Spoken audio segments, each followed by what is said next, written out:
Hello and welcome to Goldbound Classic.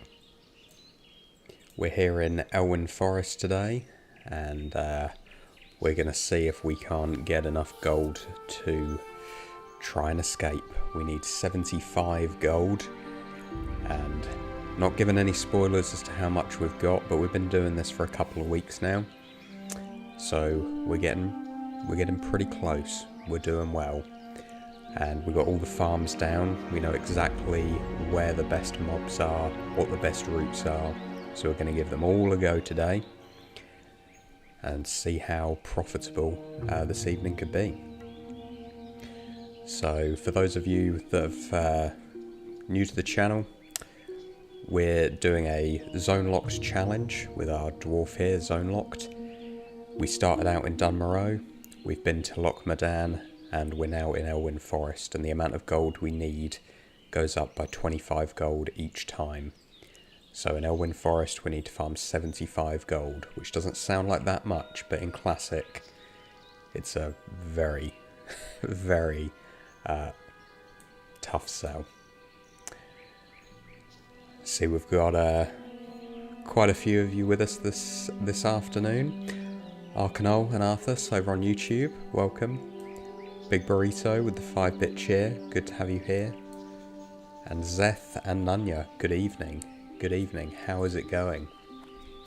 Sort of late afternoon here in the UK. Got the Christmas decorations up this weekend. And we were live yesterday as well, so it's been a very productive weekend. How are we all doing?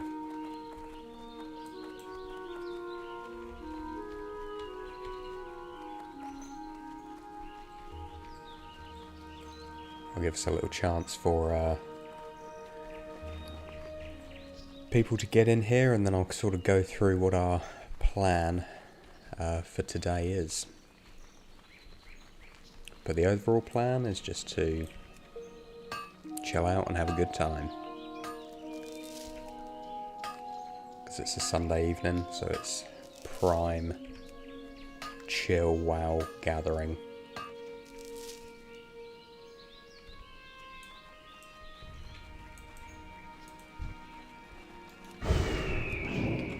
Zeth, you doing well? Just grabbed a cup of coffee. That's what we like to hear. For me personally, it's far too late for me to have coffee because I have a very low caffeine tolerance. And I tend to go to bed quite early.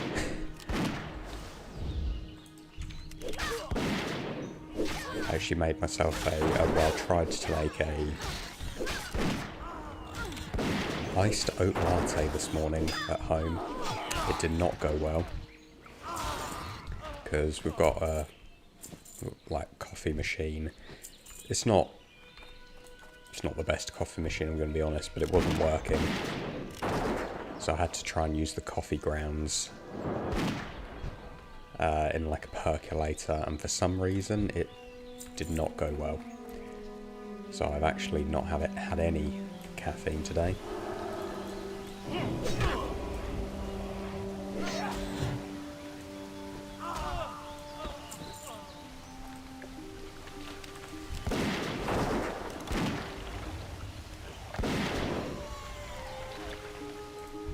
So our plan for today is we're obviously starting out here in Elwynn because this is our main zone and where we're going to be spending the vast majority of our time.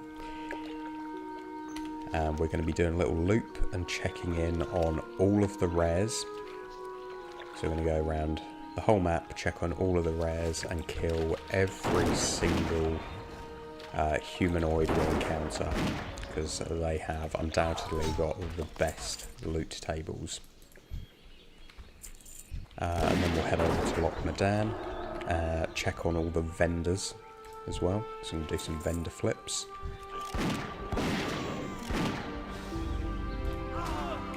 And we might do a little bit of farming there, but we're going to spend most of our time here in Elwynn. Nunya, French press, yeah. You know what?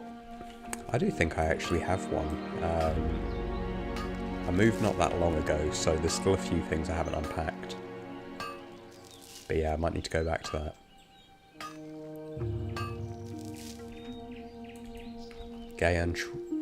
Garen Trauma over on YouTube. Yo, good to have you here. What is going on? If any of you on YouTube got like 2 notifications, it's because I'm trying out streaming. You can do like a dual stream to the shorts channel as well as just regular one. I'm just trying it out to see what it looks like and how it goes, because it's a relatively new feature that YouTube have put out. So I don't know if it's any good.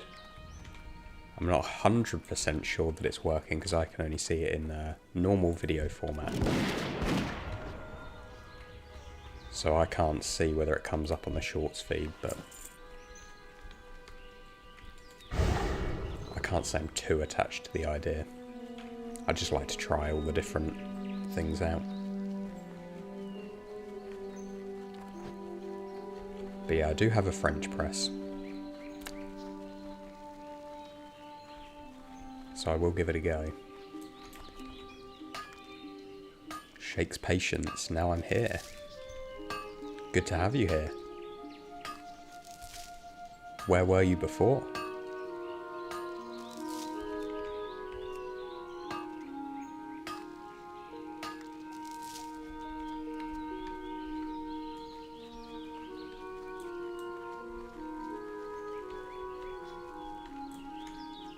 We decided in our... oh, you were on YouTube with a different name. Got ya. Yeah, it's been interesting. We've had quite a few people sort of going back and forth between the 2 platforms. Which is cool, because you can just go on... Some people prefer Twitch, some people prefer YouTube. You can just go on whichever one you prefer. It's nice to have the option. I tend to just go on whatever platform I happen to already be on when sort of my favourite streamers pop up. So I'm not particularly loyal to one or the other.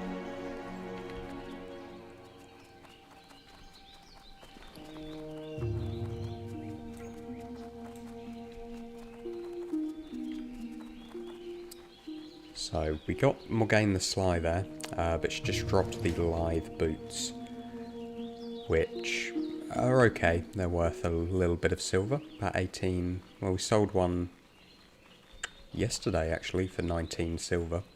So it's not a bad little item.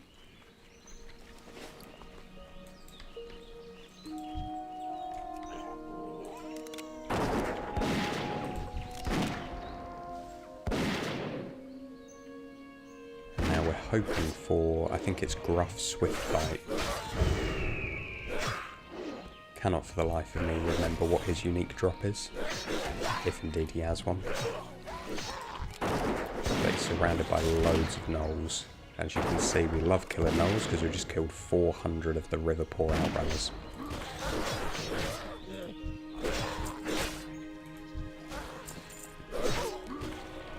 Because they drop loads of greens and loads of linen cloth. And I've been converting my linen cloth to robes and then to disenchanting materials. Because linen cloth on its own, not really that lucrative. Sells for about, yeah, anywhere from 15 to 30 copper. So, honestly, we're better off just vendoring it. Unless we convert it.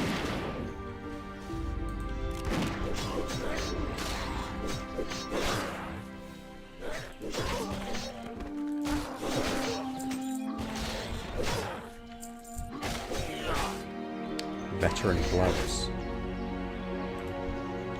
Nanya. Is that an item we just got, or is that something we should that we should make with tailoring?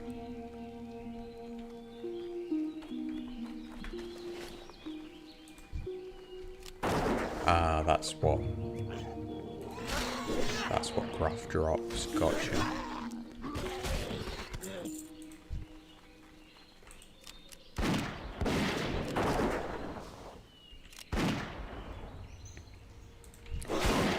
Yeah, if anybody's been watching the Patholerics retail version, then he makes a lot of his money from selling transmog items.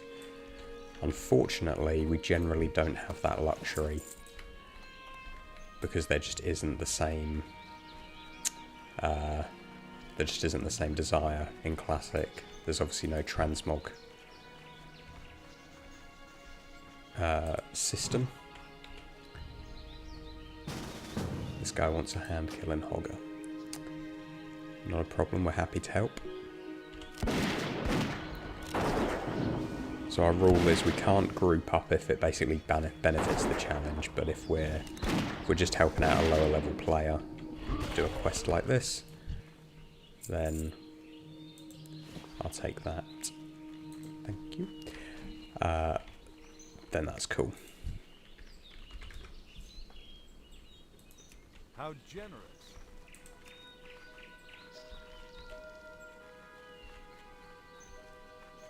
Oh, Nunya, you watched a bit of the guy who deletes his gear after every level up. Stressed you out.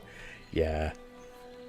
I haven't actually given that a watch yet. It is on my list. I've actually got the YouTube first one downloaded on my phone, ready to watch on my commute. But yeah, it sounds stressful. Shakes patience. The zone locked run is such a cozy vibe. Well, thank you very much. Glad to hear it. That's the vibe we're aiming for. I think if we did try to speed run this, it would, yeah, it would be like that guy who deletes his gear on hardcore. It'd just be too stressful.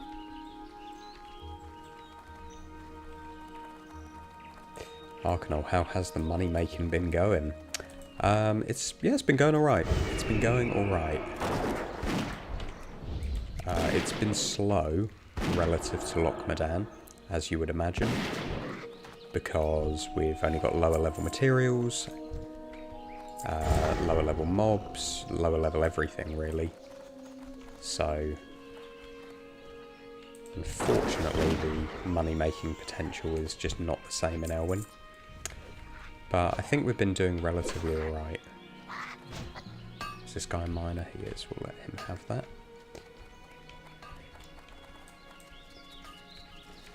So yeah, it's been going okay. We've found some pretty good farms, I think. And I think we kind of have optimised Elwynn as much as is possible. But yeah, the really poor sale rates on transmog items hits hard. You wonder how this challenge would go as a warrior? I've gotta say, I suppose a lot of it is about mobility and is about being able to farm mobs. So I guess warrior would be harder. Hunter, we can obviously pull stuff from range. We got aspect of the cheetah to run faster. We got our pet to pick off enemies for us if we do a large pull. Warrior would definitely be more challenging, and we would have to dedicate some time to getting better gear.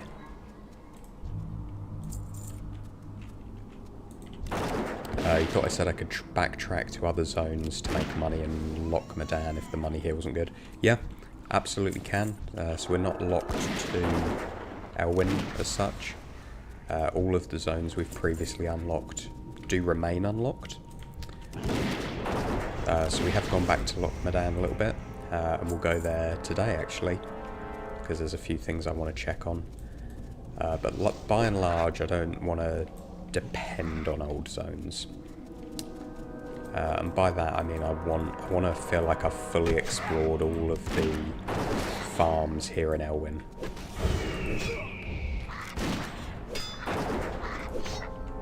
Which, to be fair, I think I have. There is a couple that I haven't done on stream, but will certainly be in the video. So that's why I'm quite happy to go back to Lochmadan every now and then, because I feel like we have really covered every single inch of the zone.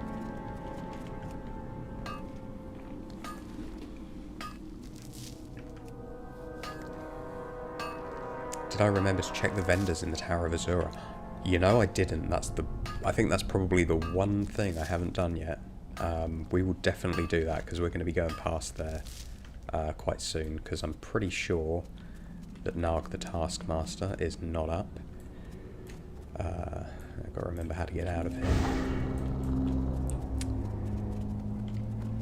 So yeah, we'll swing by the Tower of Azura, because no, I haven't actually haven't been in there yet.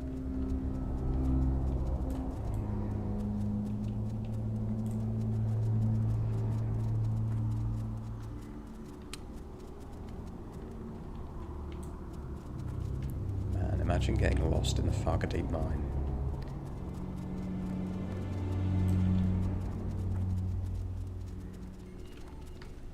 But yeah, we're definitely going to check on a few different vendors, and we will add in the Tower of Azura ones. I can't remember what they're supposed to sell.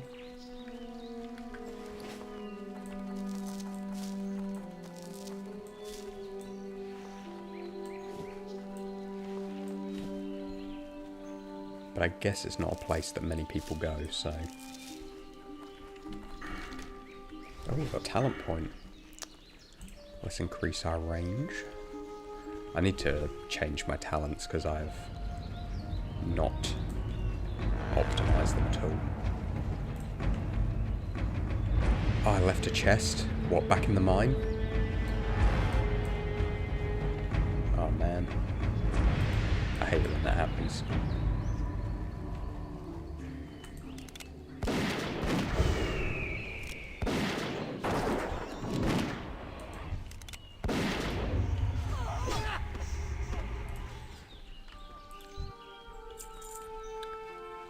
Oh, Katak, why is this in smartphone resolution?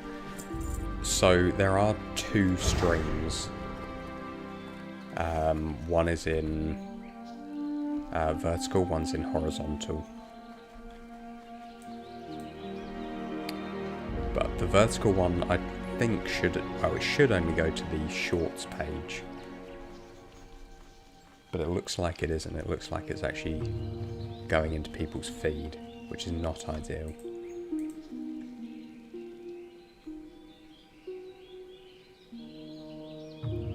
So yeah, if you're watching on PC, then you can go onto the channel. There's two different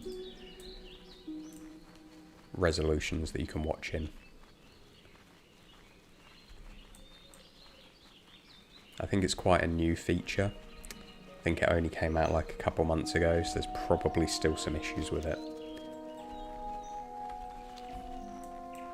But we're just having an experiment today. We'll see how it goes. And if it's a no-go, that's fine. But we got to try out these things.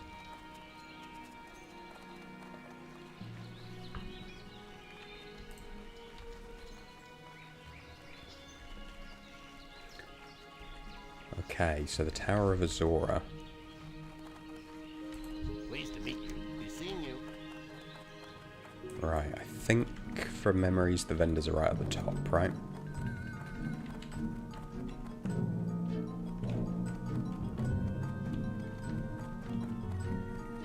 Just another example of how YouTube Shorts will be the end of the world.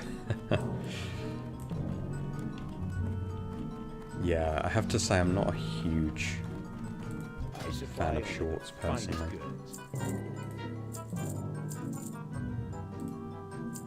We've got loads of these lumberjack axes, so we'll sell them off. Kobold mining shovel is another example of something that would sell really nicely in retail, but from experience, honestly, it's just vendor trash in Classic, which is so sad. Because it doesn't, like, its drop rate is just so good in Classic. I shall keep this tough jerky to feed. Feed to old boar. Tell you what I should have done. I should have put a link on the short resolution one, on the mobile resolution one, to the like proper horizontal You string. need something? Be careful. So, it's really bugging out because my camera's like going outside of the tower. That's weird. Right, where are these vendors? Okay, we've got this person, Dawn Bright Star, Arcane Goods. So let's have a little look. Oh. Stranglethorn Seed sells for 40 to 60 silver. Only costs 4 to buy. Okay.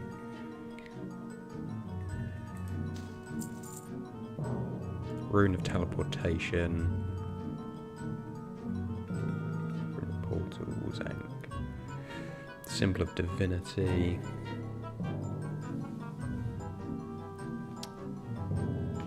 Interesting. Probably just need to like buy a couple of random items and just see how they sell.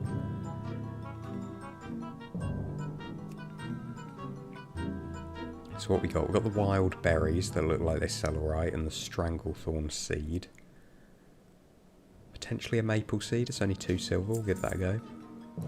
Ashwood Seed, why not? The others don't look like they have a huge markup. But I'll do some offline research with these. Okay, well I'll try selling those 4 items at least.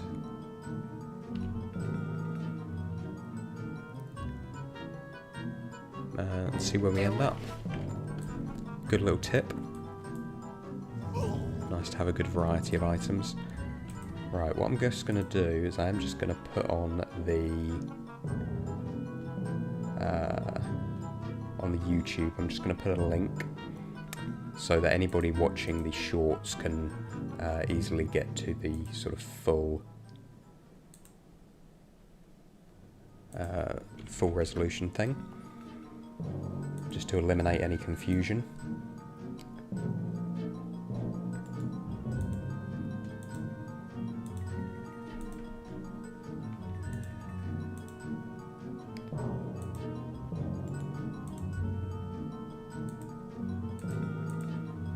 Here we go. Right. I'm just going to put that into the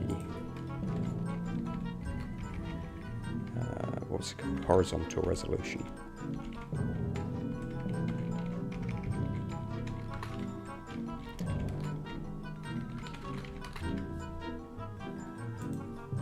So I've mastered, I think, playing WoW and narrating at the same time. I've not mastered being able to type and narrate at the same time, if you couldn't tell.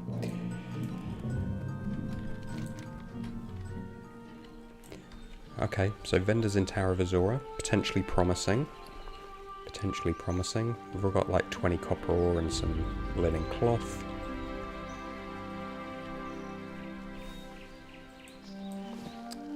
Some more live boots they did sell. Red linen robe, that's a dime a dozen, so that probably won't sell. Skull of Spirit is unfortunately the same. Just flick between mineral finding, treasure hunting whilst we're running about.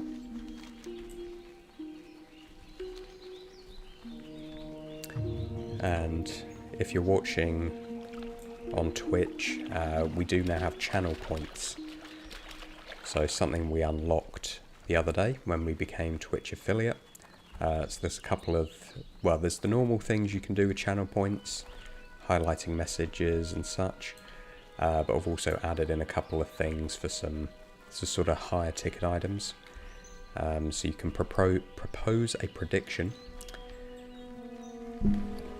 So you can do a prediction in Twitch where people can bet channel points on a thing. So for example, we won't do it right now, but the prediction could be, is this guy going to have any limited stock items? You would bet some channel points, and if you win a portion of the people who voted wrong. Need something? And he does have the fine short bow. So we'll buy one of them. I'm not going to buy 2 of them just because we're a little bit low on money, and I think I might already have Safe one trout. selling on the auction house. so I don't want to over leverage myself there.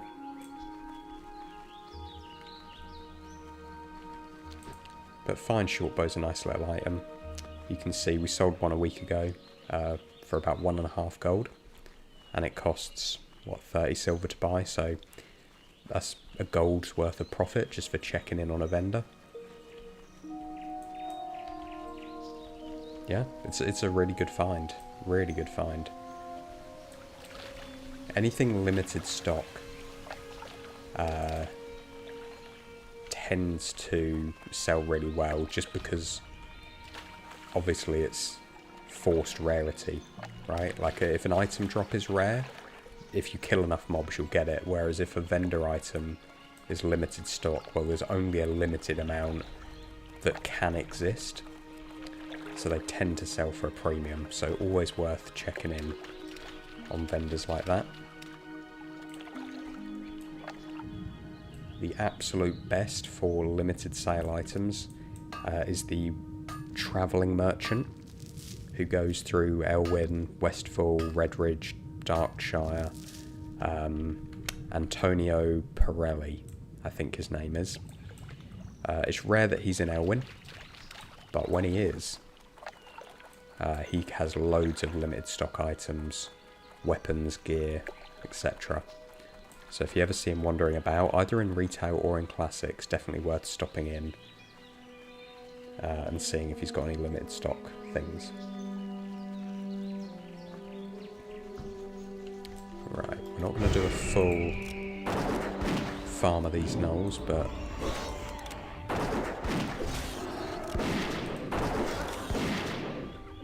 we'll kill a fair few of them.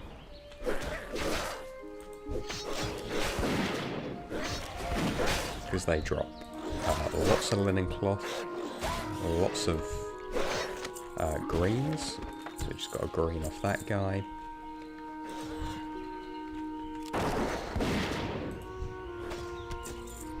They drop like 1,000,001 stone gnoll hammers, which again I think are good in retail, but are pretty much worthless in classic.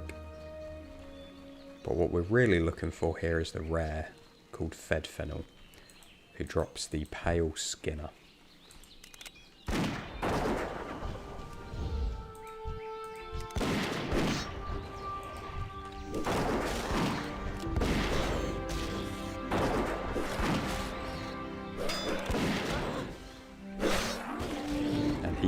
He's like Gruff Swiftbite. He could be at any of these camps in the area.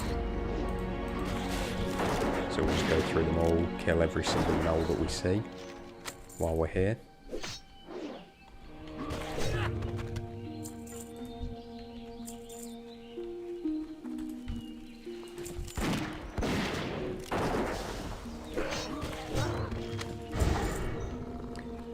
Grab any chests or any copper ore,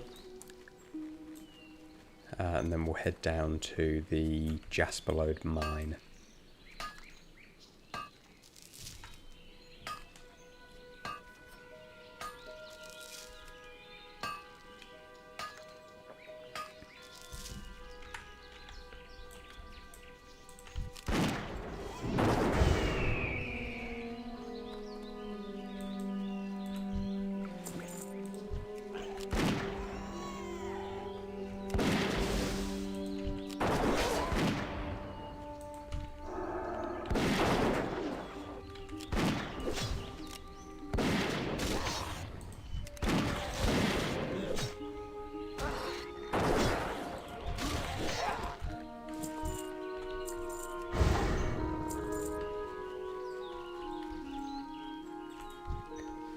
And over in the Jasperlode mine is probably one of my most unexpected farms that's actually been coming in pretty lucrative recently.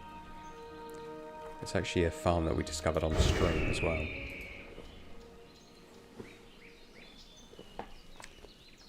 Because the Kobold Geomancers, the sort of mage type kobolds around that mine, they drop an item that I think you can only get from there. which is the magic candle. Yeah. There's a reason they don't want me to take the candle. It's because the candles sell very well to PvP players on the auction house, as it turns out.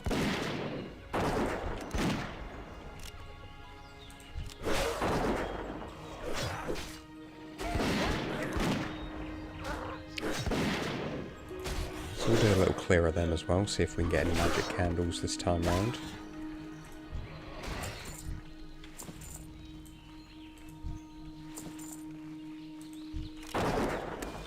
Unfortunately, Fed Fennel is not up. Oh, there is a chest behind us though. I'm paranoid now because I missed that chest earlier.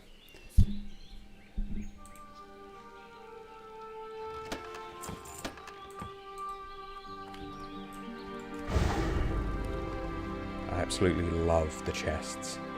And the chests only get better as we go up to higher level zones as well.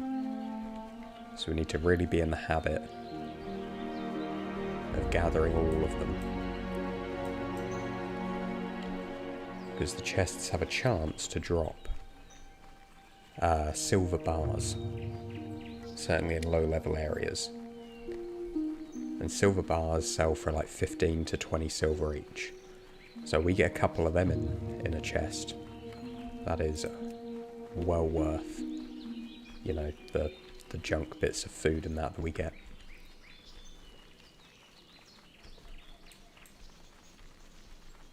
And also silver is really hard to come by in our current zones. Because one of the rules of this challenge, there's a few rules, but one of them is that we cannot buy off the auction house. So if I want to level any professions or craft any items, I have to get all the materials myself.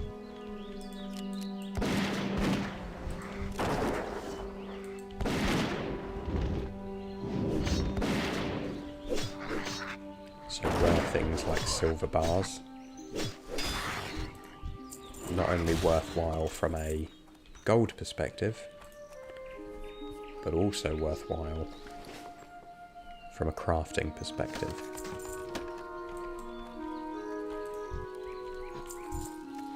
And there we go, that's the item we're looking for, the magic candle. And I've been selling mine consistently for about 18, 19 silver. And they have about a 33% drop rate. So 1 in 3 Kobold Geomancers will drop one. So it's a good little farm. Really good, especially for a low level zone. Unfortunately, the items, the magic candles don't really move very fast on the auction house. So if you were going on pure gold per hour, this would probably be the best farm. But that's theoretical value. You still got to convert that into sales, which is a big factor to keep in mind.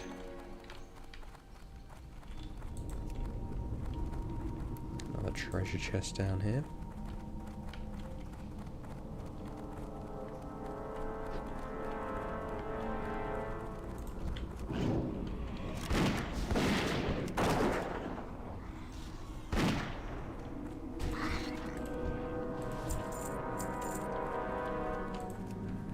And in this cave is our final potential rare of the zone, which is Motherfang.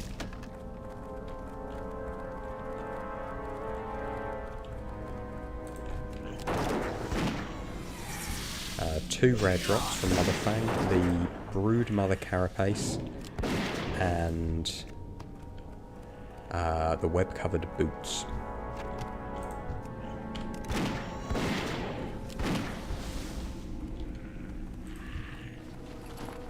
And there she is.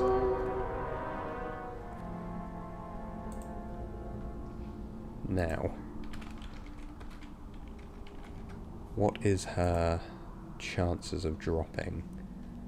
There's a 10% chance that she drops the Brood Mother Carapace.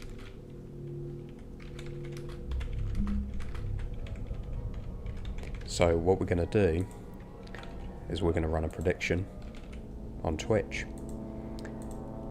You got a couple of minutes where you can bet your channel points. Is Motherfang gonna drop the Brood Mother Carapace? 10% drop chance. So the logical choice would be, of course, to say she's not going to, because there's a 90% chance she won't.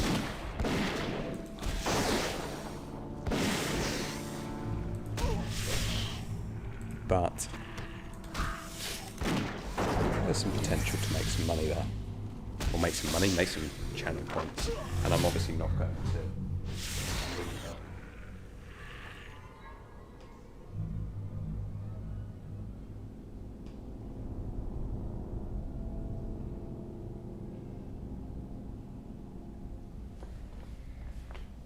So, still got a little bit of time.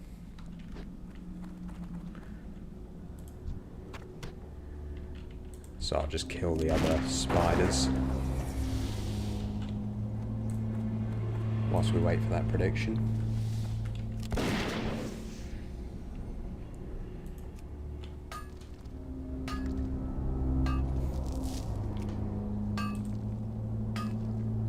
So, okay, we've got about a 90-10 split, which makes sense. 110 on yes, 900 on no. If you're feeling optimistic, now is the time. You got 20 seconds.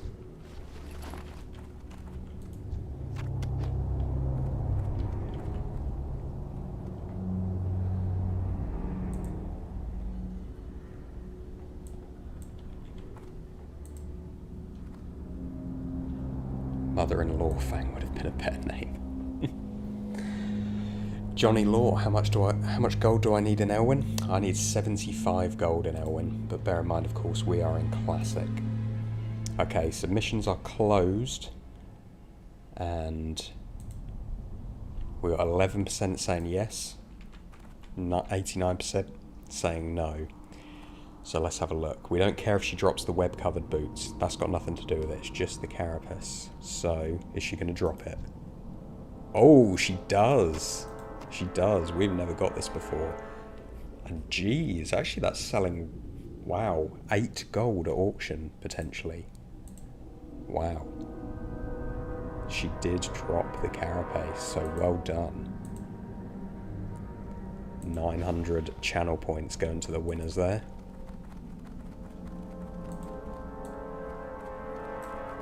Wow, that's actually an incredible drop. That's over 10% of the gold that we need. Are we leaving Elwynn today? We might be. Nunya back to 0 again. Have you got any bonus channel points from the watch streak? Because you were here yesterday as well, right? I don't know how many streams you got to watch to get a watch streak. We'll do another prediction in a little bit. Help you try and earn some of that. Some of those losses back.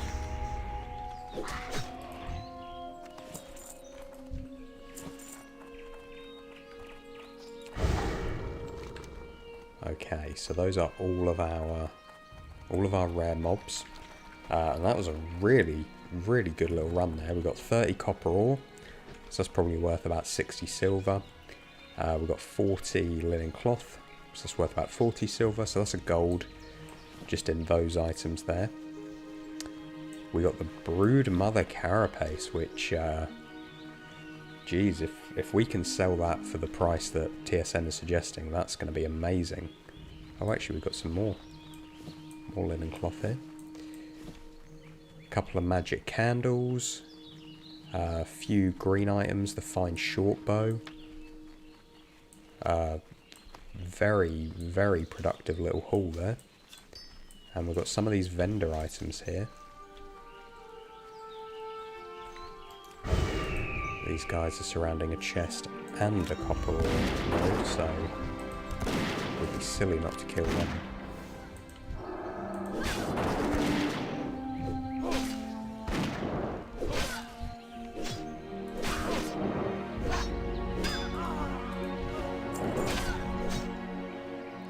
this has been a disproportionately good loop. But even so, even just with the regular trade goods and items and that, we're looking at, you know, probably like 2 or 3 golds worth of profit if we don't take into account the carapace, because that's obviously not an item we would expect to get regularly. In about, what, 40 minutes? So, yeah. There is money to be made in this forest, if you know where to look.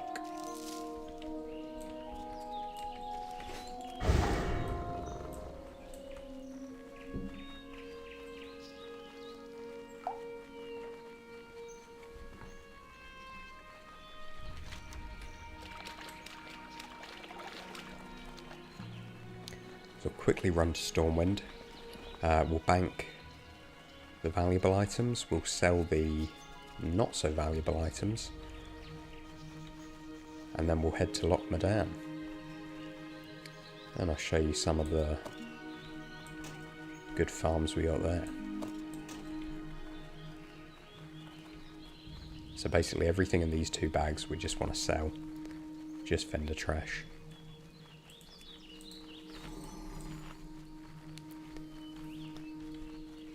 So on the topic of channel points, obviously we can do predictions, but that's net neutral. So the amount of channel points doesn't go up, they obviously just get redistributed between those who got it wrong to those who got it right. But there are ways to spend the channel points. So they've got all the normal ways that Twitch gives you, but we've also got... you can suggest a prediction for a modest amount of channel points, 50 I think. But for 1,000 channel points you can actually rename our pet here. And that obviously lasts until somebody else redeems that. But I have put a limit on it, so there is a bit of a cooldown on that. The only condition is you can't suggest any name that's going to get me banned in-game. Because I'm going to be very sad if we can't roll the wheel on a new zone.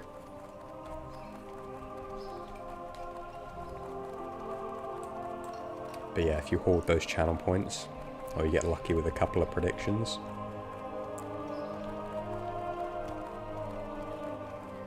because poor Boar here has been sitting with his standard name for a while now. Right. Just chuck everything in the bank. Hopefully don't run out of space.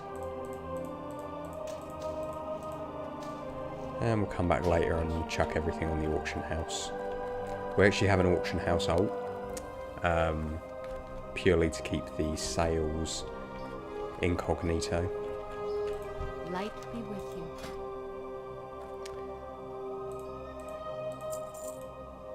So I'll send them over later. But we're not too fussed about it right now. Okay. Go with honor. We'll get some more ammunition. Arcanol Mr. Pig. What can I help you with? There are worse names. That's a lot nicer than I was expecting, to be honest. Yeah. Go with honor. And we actually have no quests available to us. The only quests we do have are a couple of the elite quests in Lochmadan, which I tried doing yesterday, and I lack both the level and the skill to do them solo. So unfortunately, until we get a new zone, no more quests for us. Right. We're going to fly over to Lochmadan. Quinks McCoy.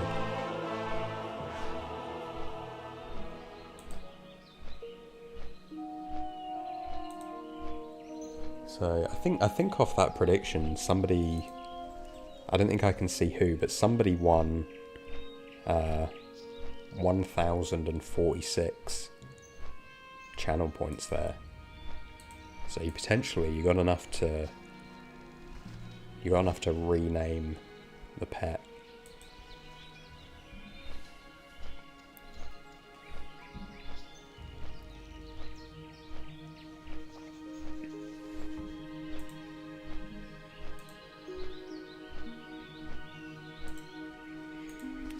Arcanol, have I done the Hunting Lodge quests? Yeah, I have.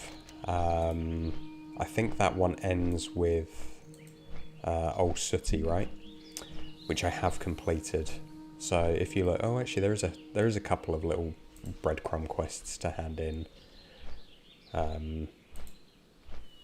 which I haven't done yet, to be fair, which I could do, which I might as well do actually, because we're going to be running around here anyway.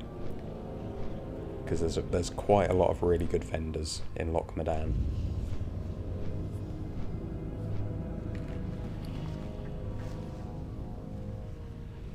So we're going to be running around the whole loch. Probably kill a few ogres and do a bit of mining. Because I could really use some more tin ore. Because tin ore lets us make bronze bars. And bronze bars sell very well. And while we're flying, I'm just going to turn my mic off for a sec because I'm just going to have a snack, and I don't want to expose you to that.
Okay, we're done snacking. It was a very small snack.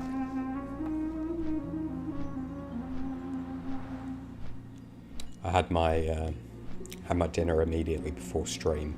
A little bit of an early dinner, but that's fine. I went proper British on what I had for dinner.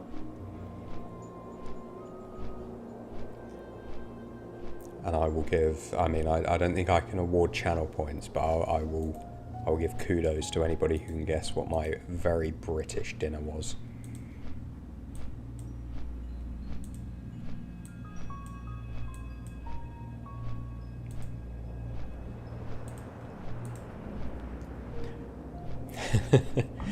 Toast, beans on toast.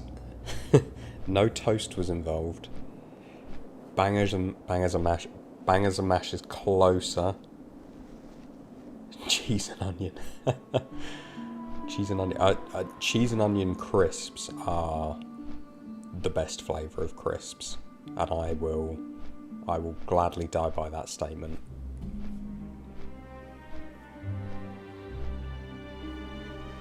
But it was not any of those. Bangers and mash is close. Beans and toast and sausage. No, but I like where your mind's going. Lose a snooze. Nunya and Arcanol. Yeah, you got it. Fish and chips. I didn't have any mushy peas though, which was very disappointing to me. Oh, got a canned hot dog in a toaster. No, I did not, but do you know what? I still want to give it a try.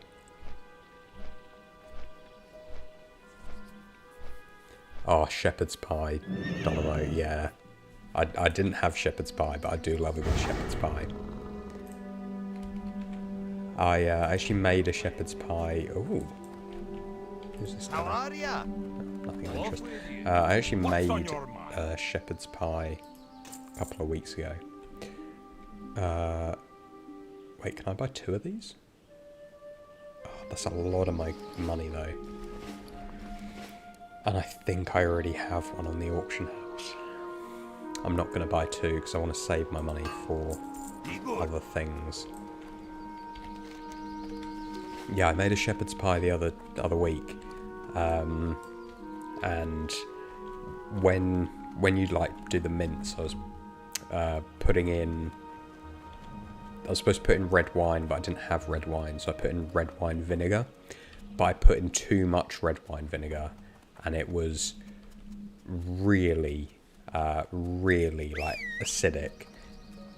And at first I was like, oh, this is inedible. But actually, the more I had it, it was actually so good. Even though it was too acidic, it was so nice. And now I worry that I've ruined shepherd's pie for myself because I need to just have it that acidic to really enjoy it. Yeah, you want... Arcanol, you want some fish and chips? I would recommend. It's just such an easy dinner because you just literally chuck everything in the oven.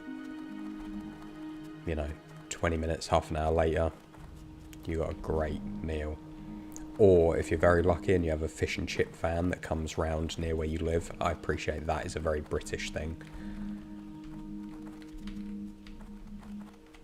But that is the best takeaway. There's some hilarious YouTube videos where British high school kids try American food. Oh, I left it in my bag. I left it in my bank. Oh well, we were coming this way anyway. What a noob mistake. What kind of food are the British high school kids having? Thing is, I think I would rather see it the other way round. I'd rather see the American high school kids eating British food. Because I probably wouldn't know what the American food was for the context. But I'd love to see people who didn't know British food just absolutely roasting it.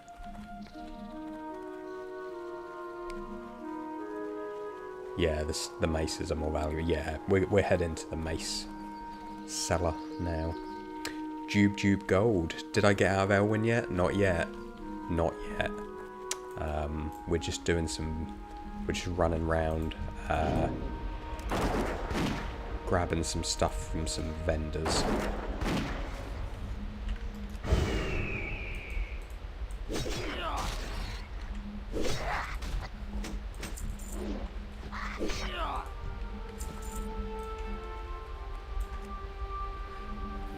We've done a little loop of Elwynn, and it was pretty good. It was actually very good. We're just doing some Lockmadan now to mix it up. Capo89 said hi. Hello, Capo. Good to have you here. Jube, your mum was British. He doesn't have the mace. And she put vinegar on her fish and chips. I never liked it. The fact that you're saying that she put vinegar on her fish and chips as if that's not the normal thing to do has just highlighted to me that not everybody puts vinegar on their fish and chips. And that concept is very alien to me. Because it's just... I don't think it would occur to me to not have salt and vinegar on my fish and chips. The two things just go together so perfectly. We have the little bottles of like Sarson's malt vinegar. No idea if that's a thing that's travelled the world or not. But you always get that out if you're having fish and chips. Not where you grew up in Massachusetts. Right, fair enough. Fair enough.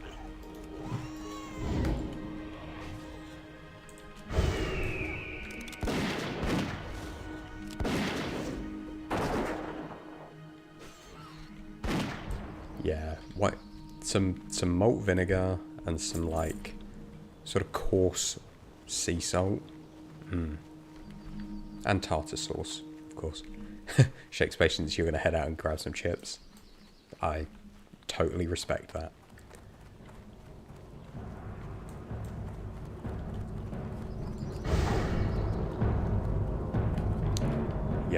Yeah, Tube, I love tartar sauce.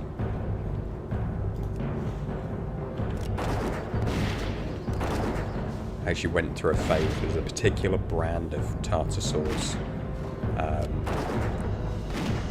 that is a bit niche even in the UK, but I just had so much of their tartar sauce within like the space of a couple of months that I actually couldn't eat it anymore because I just ruined it for myself. But it's so good. It's so like got like chunky capers and gherkins and all the good stuff in it. Oh man, even though I've only just eaten fish and chips, I actually now want fish and chips again. I do think I had quite a modest portion. The fillet of fish was quite... It was like half of what I would normally have. And I only had like 12 chips. I don't know why I was being so reserved.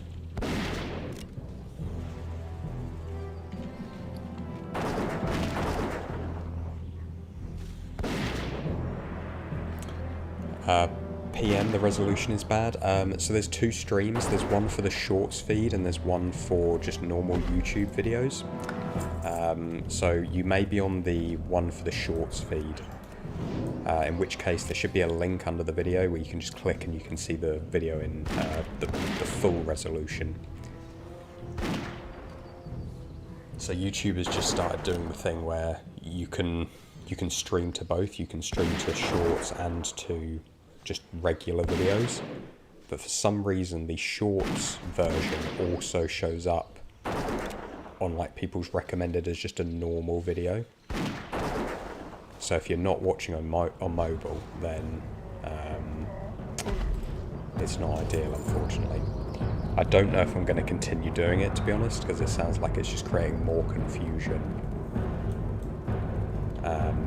rather than actually helping anybody. But I don't know, maybe you're watching it on the mobile one and you like it. If so, just let me know, because I can keep it, but equally if people don't like it, it's fine, I can get rid of it for next time. I was just trying it out. Lego friend just followed over on YouTube, thank you very much. Good to have you here. PM, you're on PC? Yeah, so there should be, if you look in the description of the video, there should be a link to watch the full resolution video.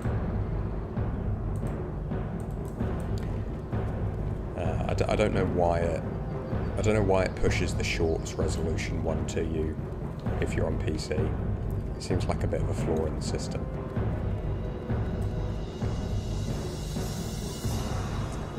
I may leave it a bit until I've kind of ironed out the kinks in the system before I...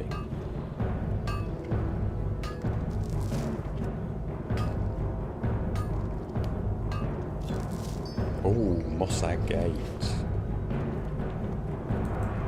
Lovely. Jube, you're on YouTube mobile out of convenience, but it's easy enough to watch on Twitch. Yeah, this is it. And PM, this one works good. I'm glad to hear it.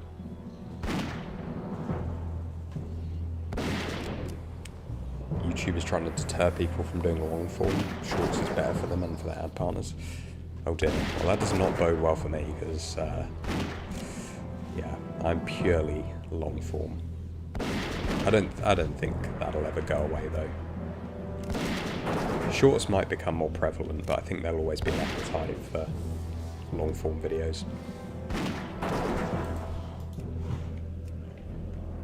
But that's a shame. I understand the concept of shorts. I don't have anything against it. It's just not my preferred method of watching.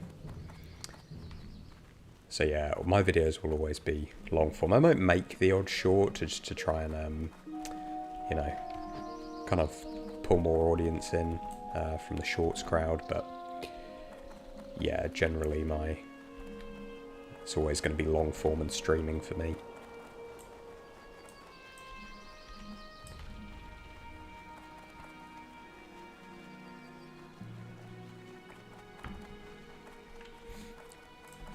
I think as much as anything, it's just that I don't know how to make, you know, like catchy shorts, because you've got to really, you know, really grab people's attention, really take them in really quickly.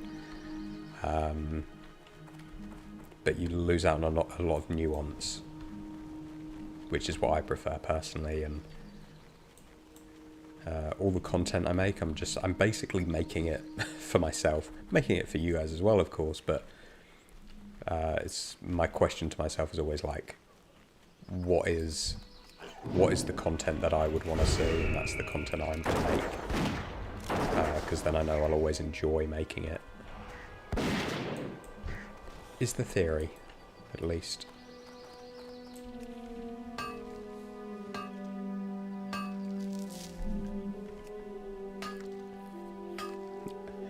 Oh.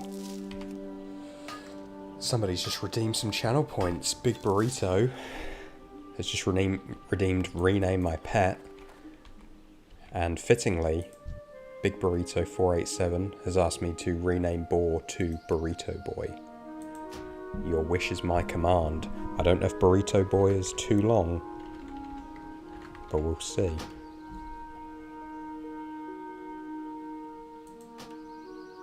There we go. There he is. Your very own... Oh, your very own named boar. Look at Burrito naming your pet with my channel points. You're right, Shakes Patience. Burrito Boy would have been a peak comedy, but yep, I appreciate that. So you know that nobody else can redeem this for I think 15 minutes. So you got at least 15 minutes, but obviously people have got to accumulate enough channel points. We need to kill a rare mob and do another prediction, I think. But for people on YouTube, this is what Shakes Patience suggested it should be. Burrito Boy.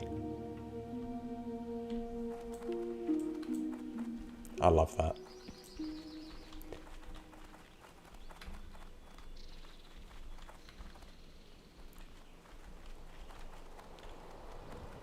Right, next vendor. Great to meet ya.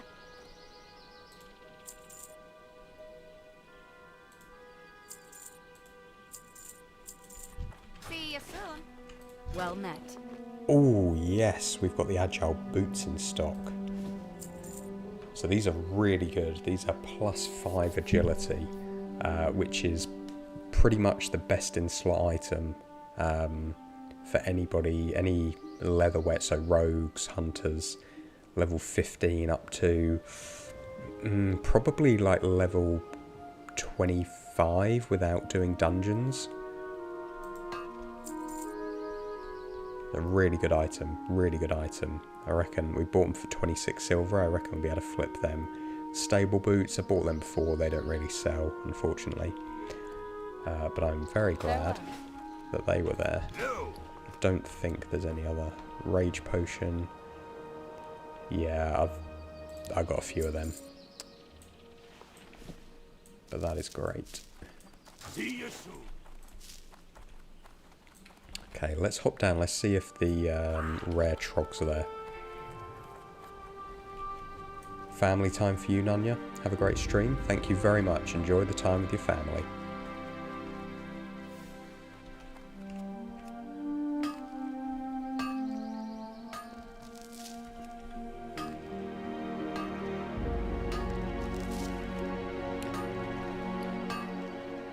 We've got 2 tin ore veins here, which we're very happy about.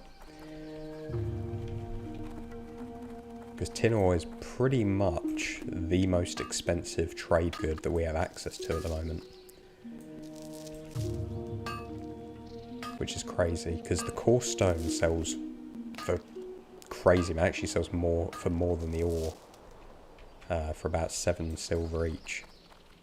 Which is pretty mad. We got another one? Now we got copper.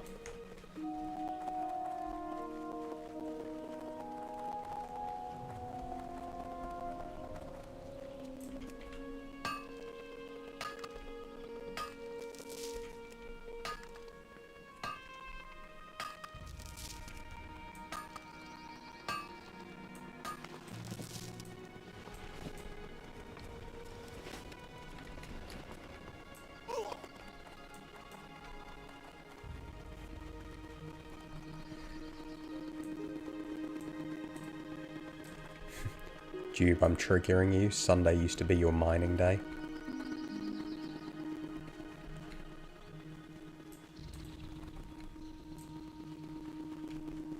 Oh no, is the audio gone again? Hang on. It always does this. Just switch the channel. Hopefully that'll be alright.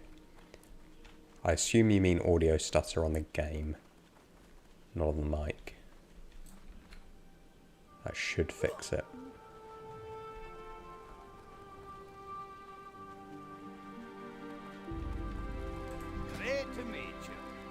Ooh, solstice robe.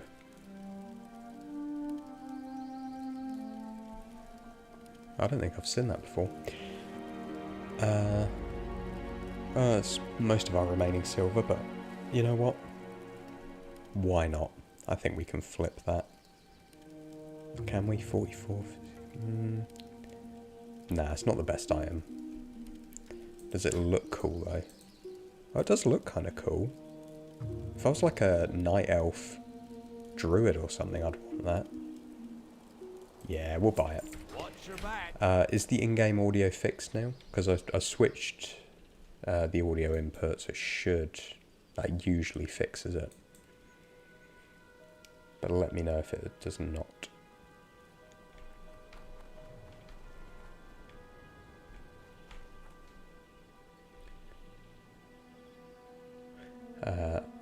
And while we're doing that, I'm just going to really... Oh, it's good, it's fixed, cool. I'm just going to really quickly just run and get some water, but I'll be back in like 30 seconds.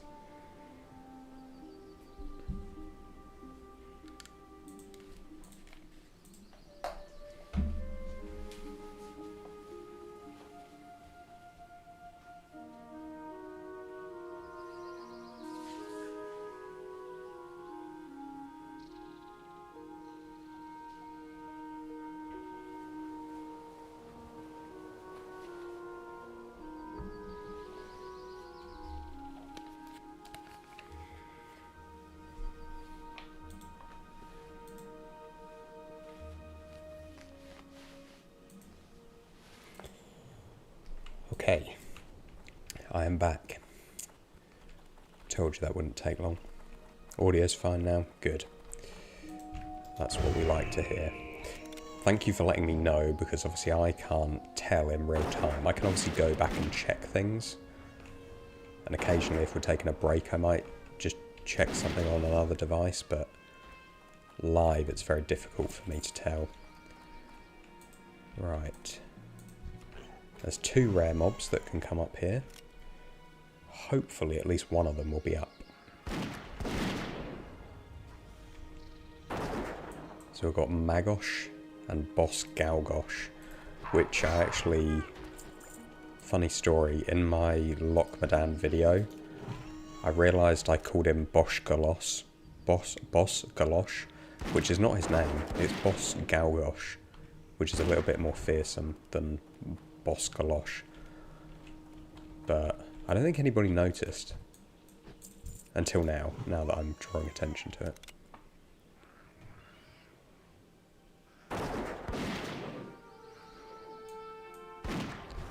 But hopefully this target macro should target them if they're up, so it doesn't look like they're up.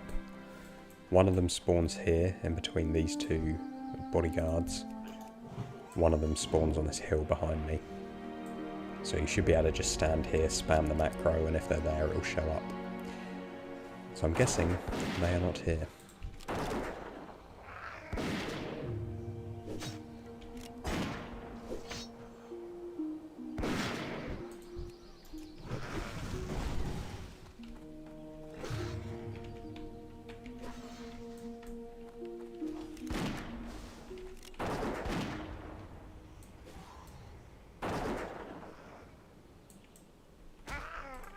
It's unusual that they're not here, to be fair, because it's really hard to take them when you're sort of level 18, 19.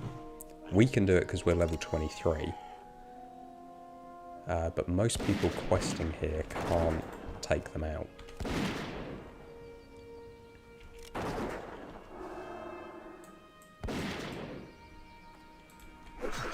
But I suppose if you're in a group, if there's like 2 of you, you could probably do it quite easy.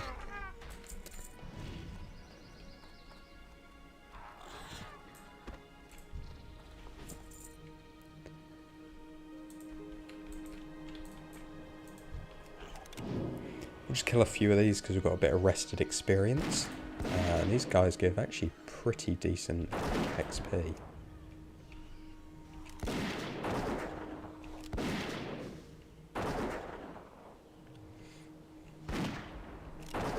Oh, Arcanol. A fun AoE damage trick for hunters is if you send your pet in first, let it grab aggro, run in, put down the fire trap, then run out and shoot, you can get the free fire damage ticking. Okay. Give that a little go. I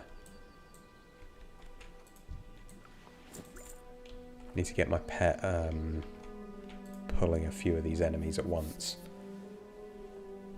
And then we can make use of that.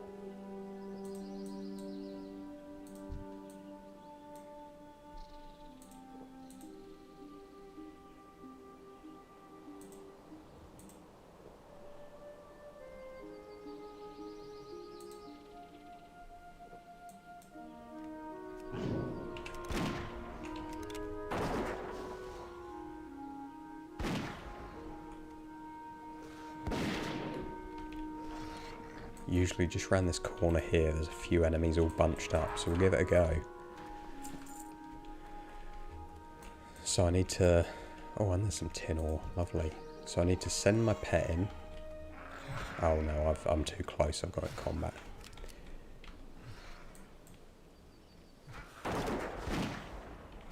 Let's try that again.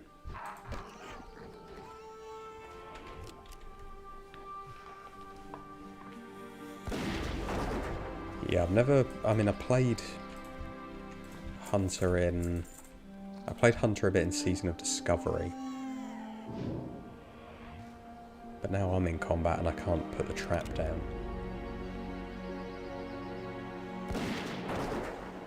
How do I put the trap down? Because it puts... As soon as my pet goes into combat, it puts me into combat. And then I can't do it.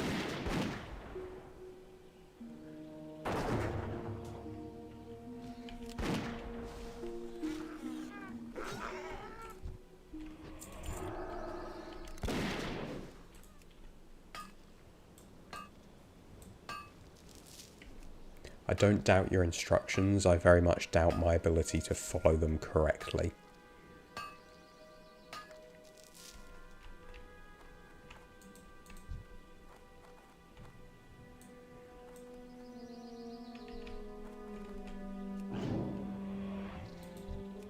Yeah, because I can do that, I can get him to grab them, but then I can't put the trap down.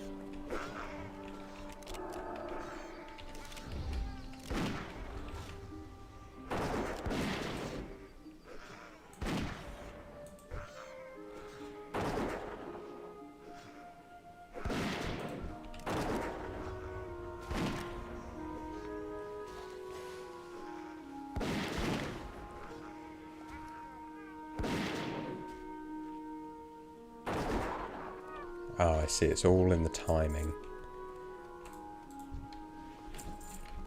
So I need to be a bit close to the pack, just out of aggro range. As my pet is running, follow it in, put it down, just as they grab aggro. Okay, let's give it a little try.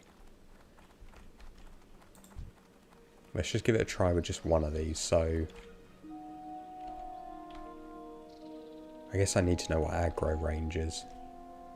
Let's send him in. Ah, this is too far away. See, that's... yeah.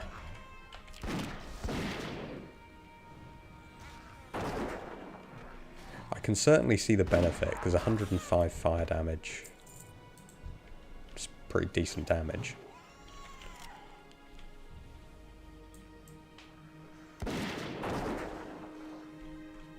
Because, yeah, I don't go into combat until my pet attacks.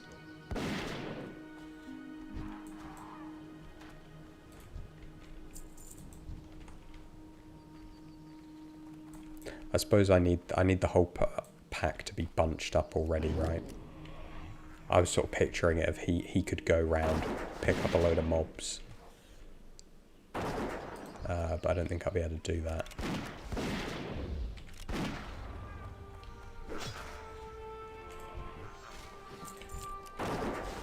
I wouldn't so much say my style is working as my style is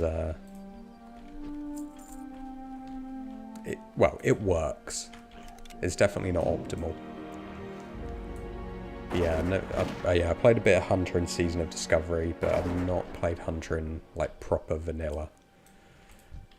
Always played a mage, so learning a lot to do with pets as well, because pets in Classic is like its own whole sub game.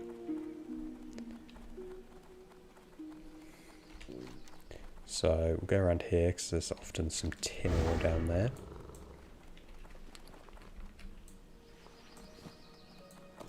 We've got quite a few nice little vendor items actually.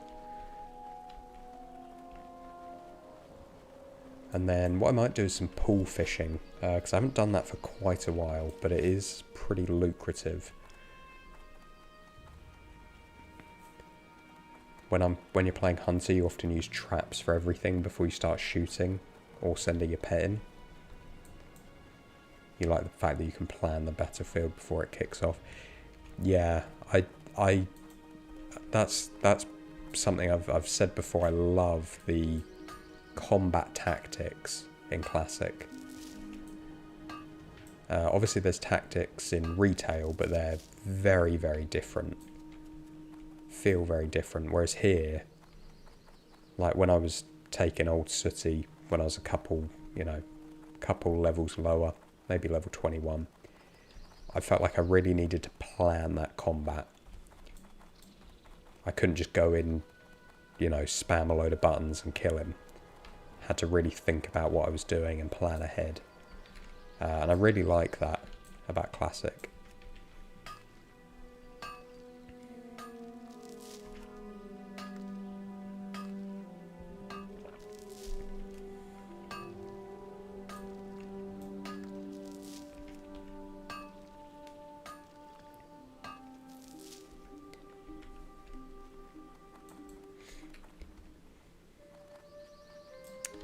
Yeah, it's annoying watching people play Warrior when they take so much damage without thinking about their options. Yeah.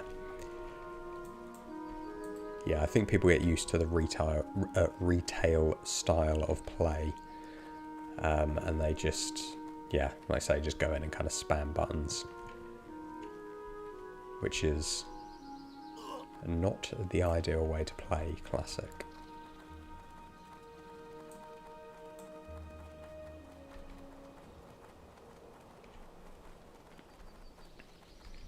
I mean, if we roll wetlands after this,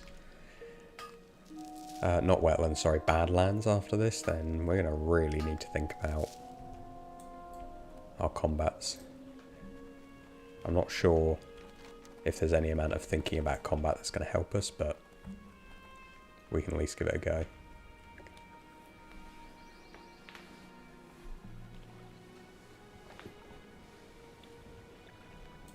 So what we're going to do now is we're going to pivot to some pool fishing, because I haven't done this in quite a long time. So I'm going to equip my strong my strong fishing pole. And we're just going to go around and we're going to look for pools of sagefish. Because these pools have a chance to drop tightly bound trunks. And in them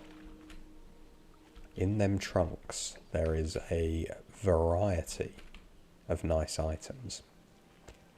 We also get sagefish, and sagefish sell pretty well because you have to put effort into fishing them up. There's not usually that many on the auction house, so they tend to be worth a nice little bit.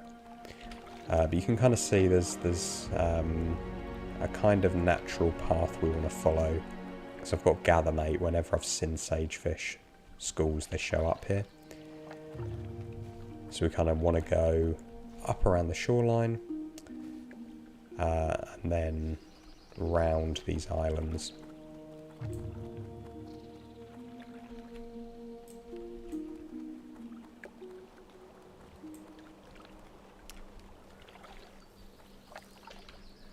Arcanol, genuine suggestion, anything fished up should be able to be put up on the auction house since it's gained from a profession.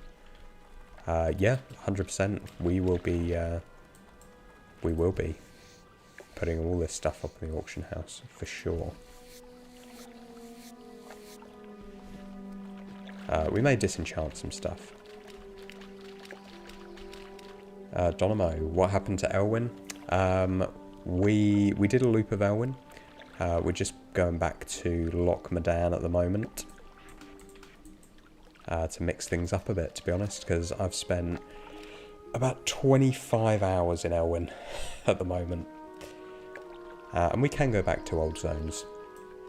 So we're just doing a couple of old reliable farms here to get a little bit of excess gold. Or a little bit of additional gold, I should say, on top of our Elwynn farms. And hopefully that'll help us towards our 75 gold goal. Because I can tell you, we ain't there yet.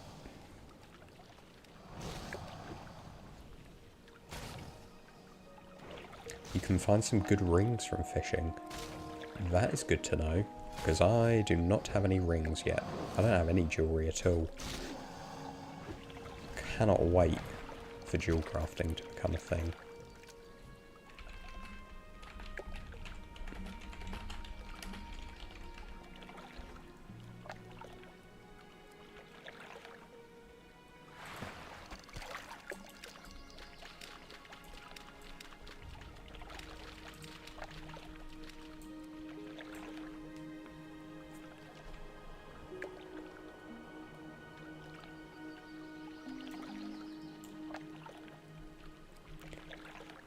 And the good thing about these pools is there's enough of them sort of spread out that you can just kind of run around the zone, and there'll always be a pool up.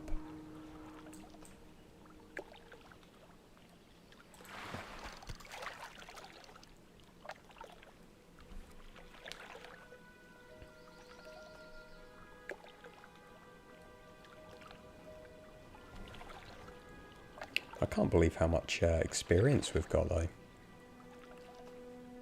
Because yesterday we were level 22 and we weren't that far into level 22 either.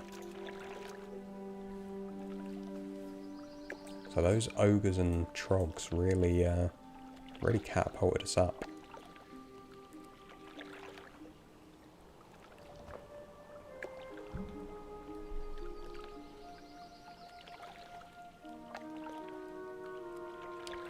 You can fish up a ring in Stormwind by the docks next to the stockades.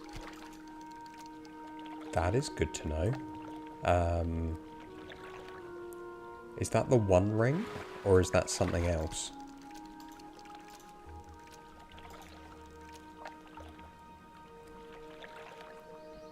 I didn't know that. I know about the one ring, but that's like an insanely low drop, right?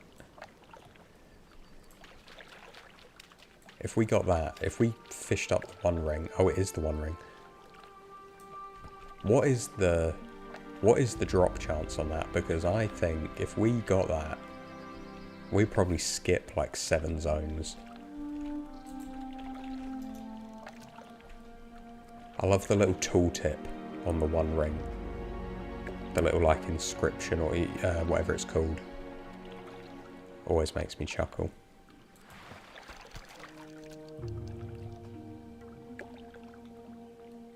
Gold per hour wise, fishing the One Ring is actually probably pretty good, because I don't know what it sells for. But if you worked it out in the amount of hours it would take you to get it, less than 1%. I mean, if it was like a 1% or even a 0.5% drop chance, I'd want to look it up on the auction house, but I think that'd be worth trying.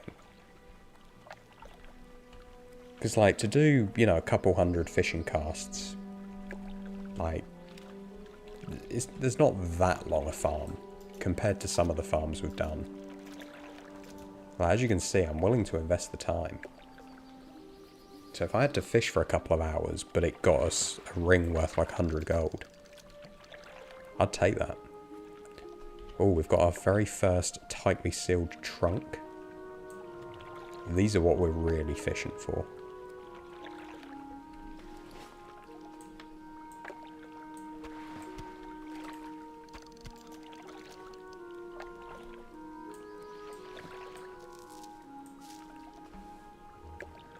Fishing rewards are insane. They're so slept on. They really are. It's like the sagefish. You know, 3 to 5 silver each. Pretty reliably, plus a chance for other cool items. Like, it is a pretty good farm. I think I worked out I could get about 4 gold an hour just doing the... We'll just switch for a sec. Just doing fishing in the area. Now, is this person going to take the chest?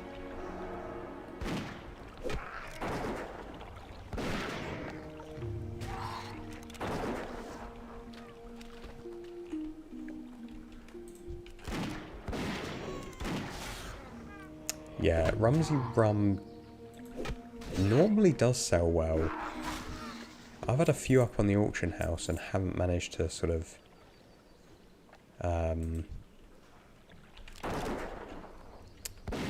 haven't managed to move them, and they're not priced that well, so I don't know why.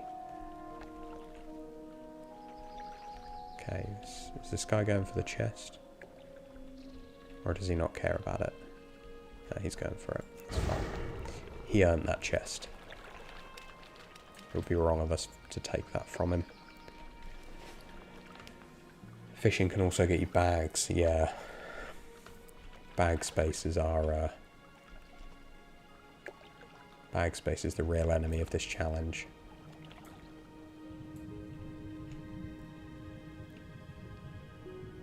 Because, like, a really good place to farm in Loch Modan is over here, on sort of the northeast side.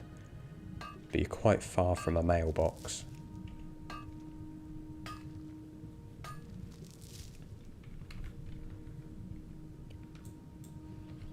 So you can max farm for like an hour, which I know is a fairly long time, but it does add quite a lot of downtime to your runs.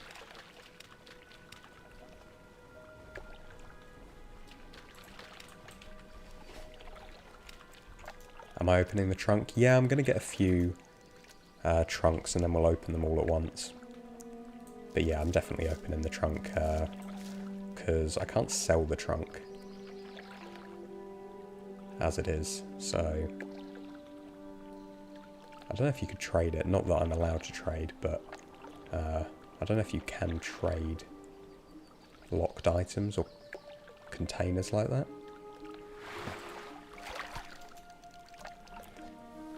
I guess that's the only other way you could make money out of it, but yeah, I'll open them. We'll get a few.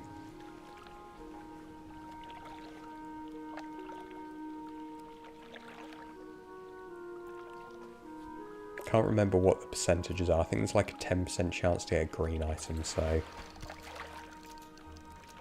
maybe we can run some predictions on it. Thing is, the loot tables for these trunks are huge. I don't think Wowhead actually lists all of the potential things you can get, because there are just so many things.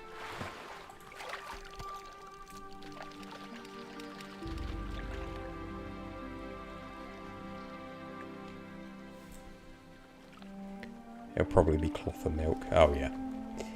Yeah, the majority of the time they don't really contain that much.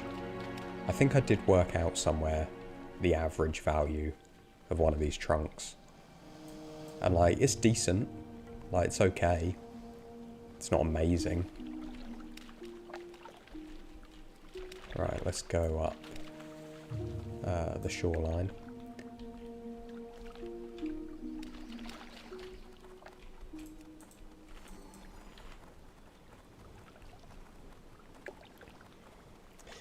You can also find blues from them? Really? I bet that's a slim chance. I would love a blue item. I've not had a single blue item drop in this whole challenge yet.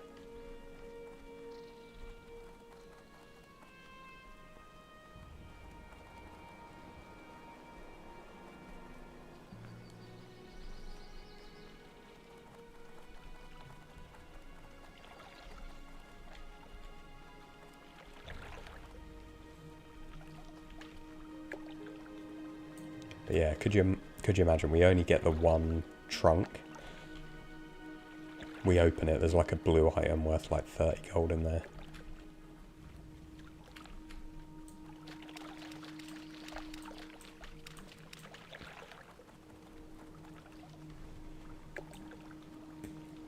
Jube, you've got nice poles and mounts.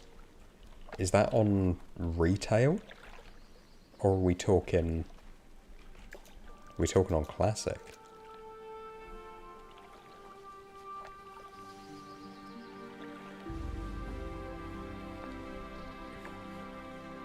Because if we could get something like that here, I think we would need to redefine the gold boundaries of unlocking a new zone.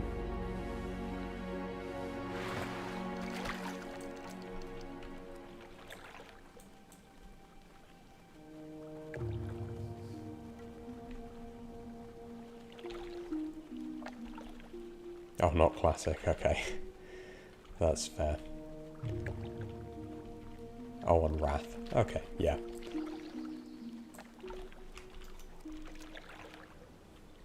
Rengs, what servers? So I'm playing on the Classic Anniversary server at the moment. Playing on the PvE, this is the normal one. I think it's Thunderstrike. Something like that. The ones that are going to progress to Burning Crusade in a couple of months, which is going to be crazy. Hence why I'm hoarding loads of copper ore, because that was a suggestion that somebody made yesterday, that we hoard the items that are going to really go up in value when when either the pre-patch drops or when Burning Crusade properly drops, and make big profit.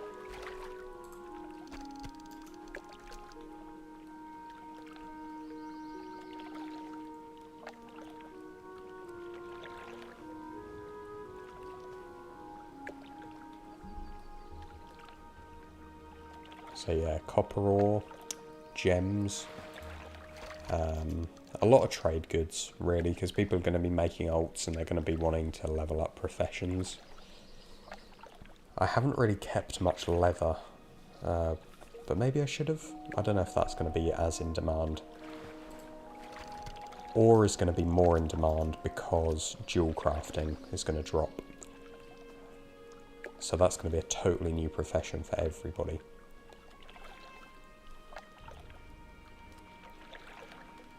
Yeah, herbs as well. I actually haven't done any herbalism,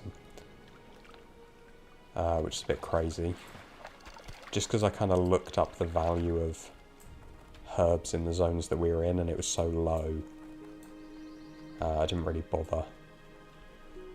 Although I think herbalism in Lochmadan may be worthwhile.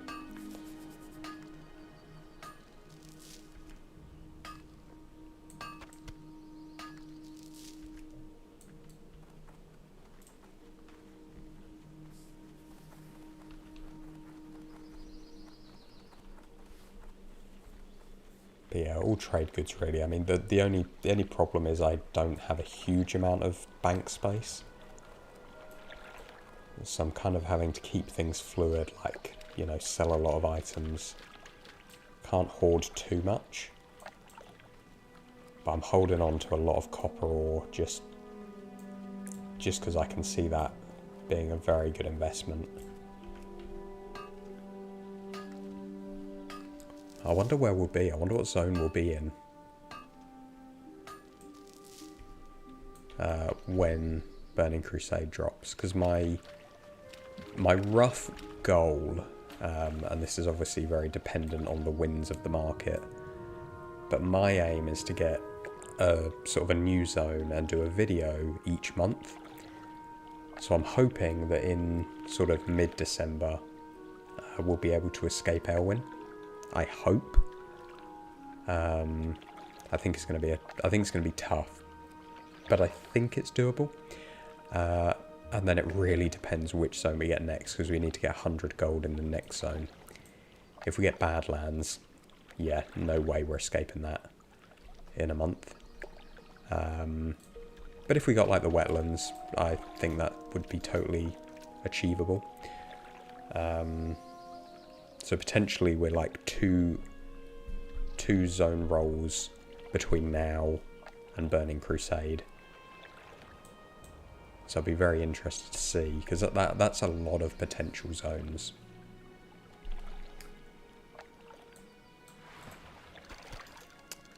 Dude, didn't dual crafting come out in Wrath?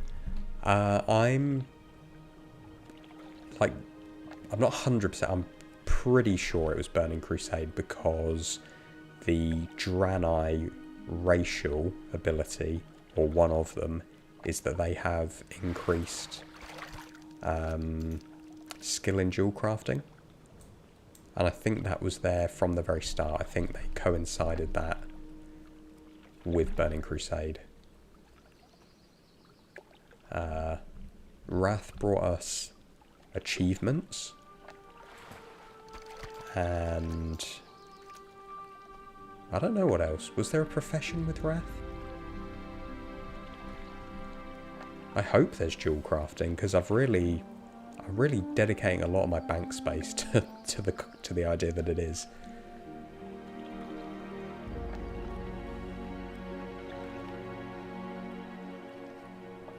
You might be thinking inscription. Yeah, maybe. Maybe. See, I thought inscription was later, like in Mists of Pandaria, but maybe it just got an overhaul.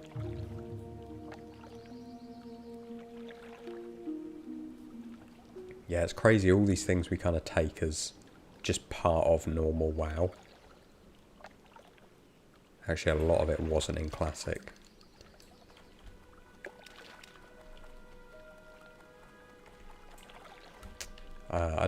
I don't play on any of the like private servers, but I know some people who do, and they said that there's can't remember what it is. Probably Turtle WoW, because that's like that's the classic one, right? Where I think you have all the professions, but in classic WoW. May not be Turtle WoW, maybe giving you bad information there, but I do think that's a really cool concept. Maybe something for Classic Plus, because having dual crafting, inscription, things like that, but in Classic, that would be cool. Shakes Patience, Turtle WoW is awesome. Do you play it? Is that the one where it's basically Classic Plus, right? Ooh, floating debris. Now this is good. These don't come up very often, but they usually have quite a few chests in them. We either have the tightly sealed trunk or the waterlogged chest, I think it is.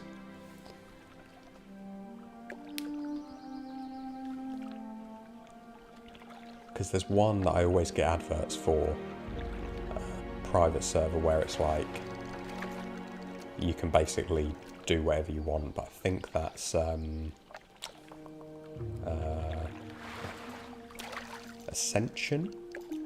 Ascension WoW? Yeah, Turtle WoW is basically Enhanced Classic. Yeah, that is the one I was thinking of. I think if I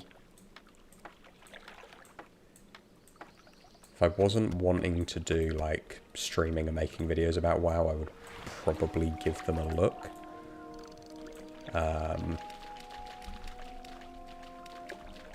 But I won't be doing that now. I'm just going to wait for Classic Plus. Not that I have high expectations for it or anything.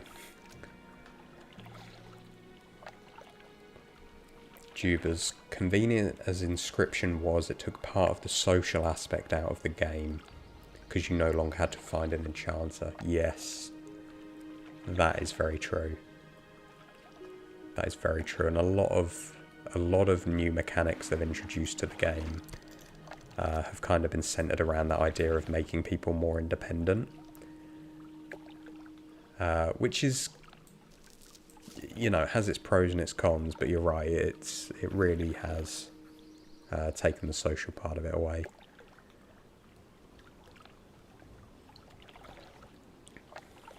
That's why I absolutely love hardcore, because hardcore is really like ultra social, because it's really in your interest to help people out or to join groups when you're out questing, or to, you know, trade with people who have professions that you don't have for the best gear, for the best enchantments, so that you don't die. And I think that's why, well, that's part of the reason why hardcore has had the real following that it's had.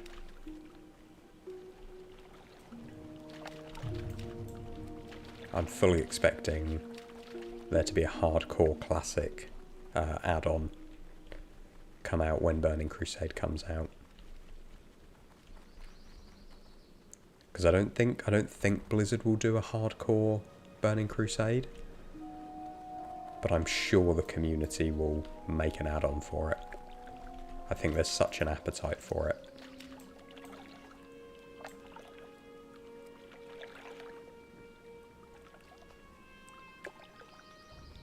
Boost Father, cheers lad, you popped up in my algorithm, always enjoy your content. Thank you very much. That's very nice to hear. Nice to hear that the YouTube algorithm is doing a good job.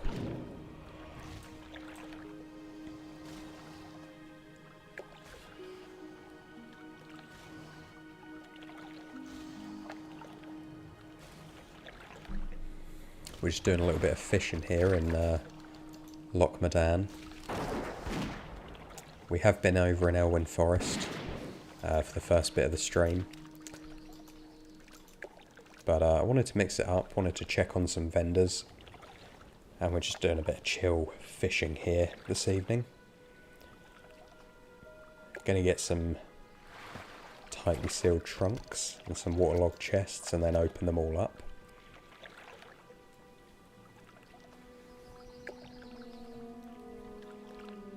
And we'll get a little prediction going as well, as to how many greens we get.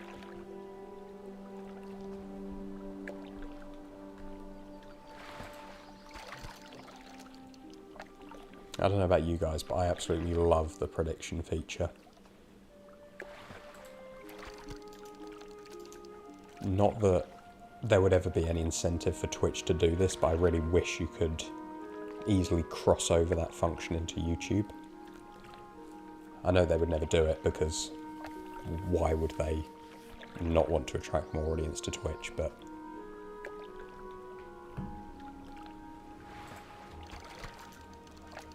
I do think in theory that'd be a very good idea.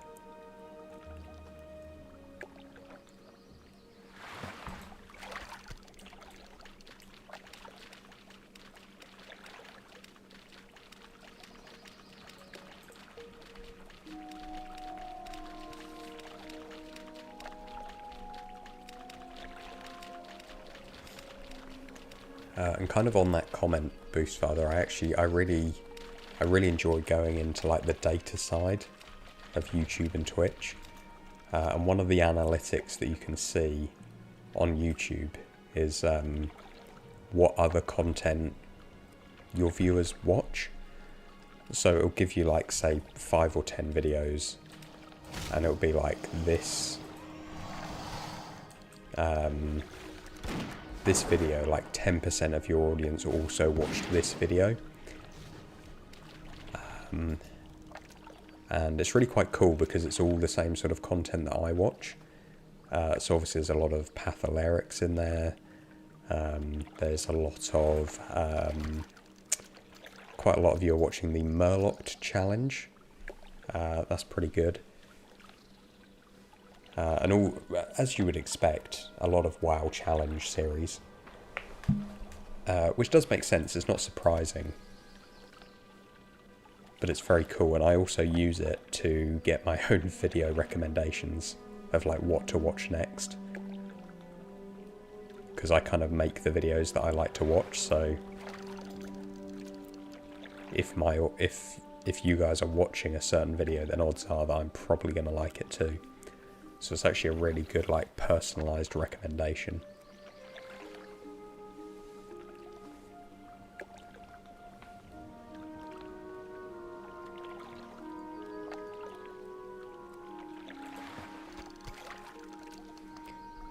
Oh, and there is also, I saw this the other day on YouTube. I think is it Saki Boy? I don't know if any of you watch him. He's doing an event live this week where people have like 3 hours to create a character in hardcore, level them up, make stuff with professions, whatever, and then they have a big Mak'gora tournament, but you only have 3 hours to get a character. They've got to be solo self-found, can't mail anything to them. You have to make them at the start of the challenge. I'm really sad because I don't know if I'm going to be available at that time, but that sounds like so much fun. I'm not great at hardcore and I'm not great at speedrunning, but it would be very interesting. And I've just kind of been thinking through, I saw it the other day and I've been thinking through the last couple of days, like, what would my tactic be if I was doing that? If I had 3 hours, you've got to be a horde character, it's got to be completely fresh, so you have 3 hours from the moment you make it, and then you've got to go into Mak'gora, so like duels to the death. What race would I be? What class would I be? What would my strategy be? And to be honest, it's been really fun just thinking up the potential strategies. Because I don't think that I would be able to get my professions up in 3 hours to a point where they would be meaningful. I think other people could, for sure, but I'm not a speedrunner. But I'd be very interested in how would you guys approach that? If you had 3 hours, fresh character, hardcore, and then you've got to duel everybody to the death. What class are you picking, and what is your strategy?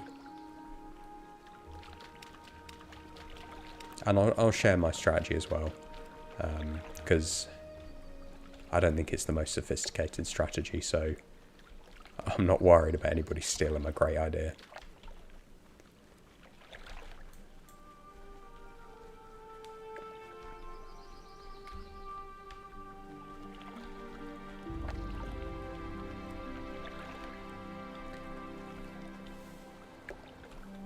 Jube, you'd go mage with tailoring. Yeah, that is a solid shout, actually. For two reasons. One, mage is pretty good class to PvP with. Two, you could level your tailoring by just like killing mobs, so you'd be getting experience rather than having to do like mining and blacksmithing, say, where, you know, you're not, it's kind of all downtime. You know, you're not leveling whilst you're doing that. Yeah, mage and tailoring, that's a pretty solid shout.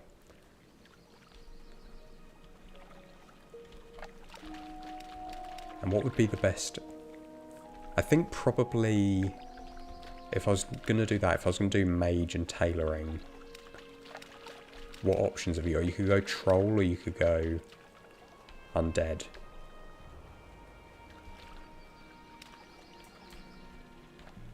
Oh yes, another floating debris.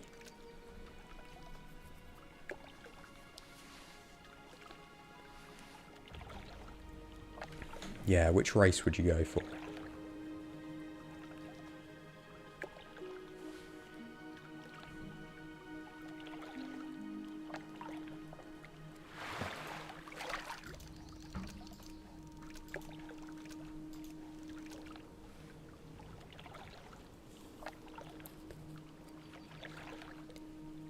And then I think everybody has to run to outside Orgrimmar after the 3 hours.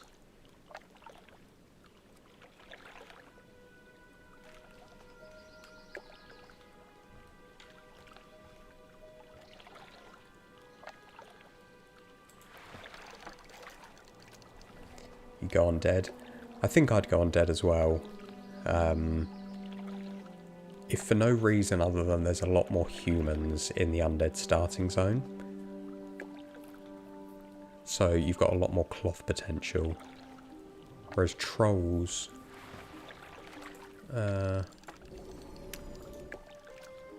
suppose there are. I suppose there are quite a few humans in Durotar. Or humanoids at least.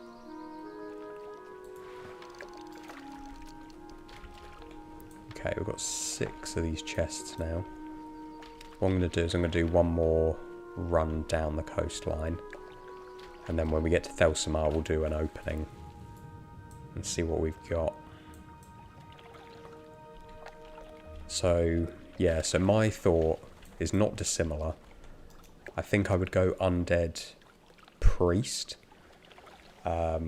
Which I appreciate is not the optimal PvP class for the level that I could probably get to in that time. You know, you'd probably want to go rogue or something, but you know what? That doesn't bother me. Just doing it for fun. Probably go undead priest and do similar. I do tailoring and I would just farm humans. Farm humans, get some half decent equipment. Sell everything else off and try and get a wand. Because you can't use the auction house or anything, but you can buy off vendors. So that's fine. So I reckon I could get enough silver to get a half decent wand. And I would spend the vast majority of those 3 hours just getting as much experience as I can. Because level is going to really matter. Because apart from a couple of items, you're not going to get enough levels to... Sorry, you're not going to get enough profession levels to make really meaningful gear. So for me, it'd be all about the experience.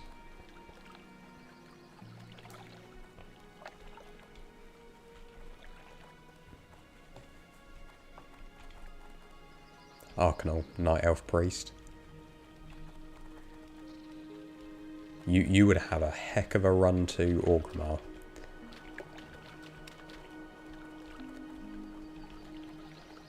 But Night Elf Priests are,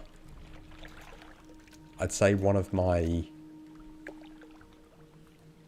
favourite. If I was just gonna like level a character as like really chill, really, cozy little leveling session. I'm not speed running anything. I'm not, you know, no real goal in mind. I would probably pick a Night Elf Priest.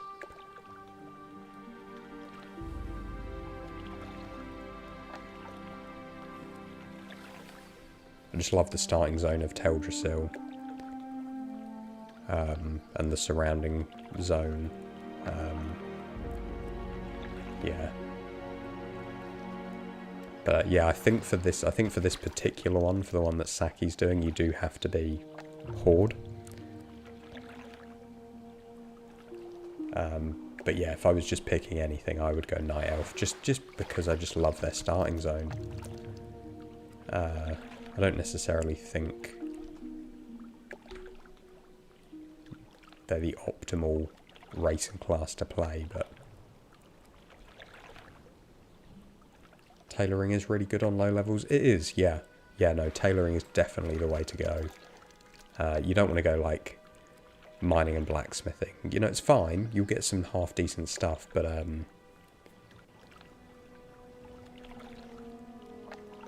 it's just going to take you a very long time where you could be gaining experience. I think for all the effort of like mining and blacksmithing, for example, you might as well have just got an extra level, and you'd probably be better off with it in terms of stats, in terms of dodge chance and hit chance and all that.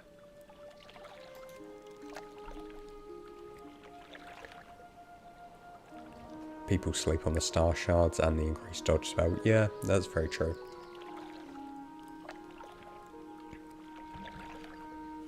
Oh man, even just talking about it makes me want to just make a Night Elf character.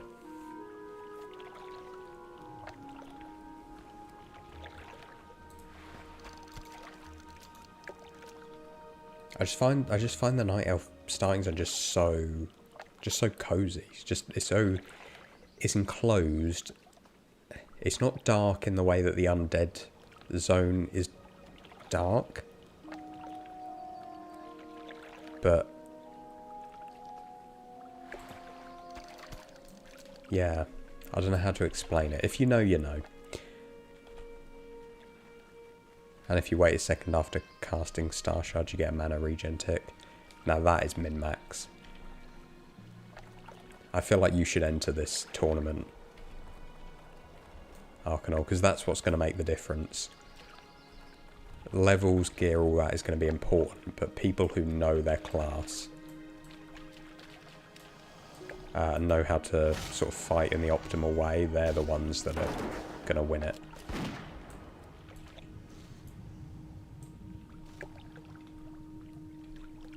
Oh, Moonette, you once played Druid, picked up Herbalism and Mining and put a shortcut on your mouse scroll to switch between mining and herbs, and just sold everything on the auction house. You got super rich fast. That is such a good idea. So currently, for my mouse scroll, I have my pet attack bound, just because it doesn't really, so it doesn't use any cooldown and it doesn't interfere with anything I'm doing. But I do keep manually switching between treasure and minerals. So actually having it bound to the scroll is actually a really good idea. I like that. I might bind it to something similar, like shift scroll or something.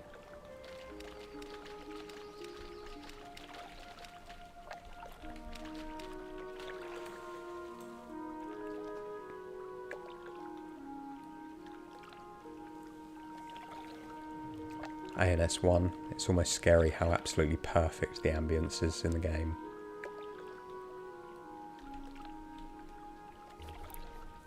I could not agree with you more.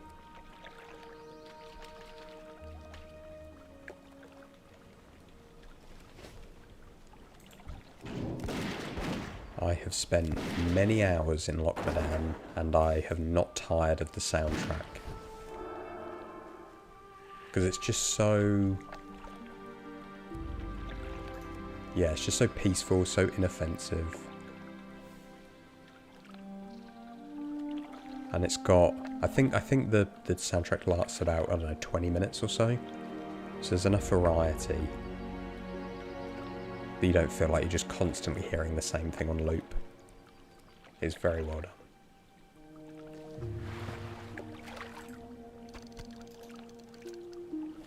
Arcanine, why don't I change the last two icons on my hotbar from food and drink to treasure and mining? That's a very sensible idea.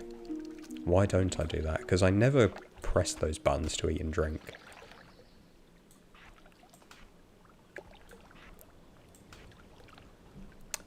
Yeah, good idea. I do like having stuff bound to my mouse because I've got a few extra buttons on my mouse as well.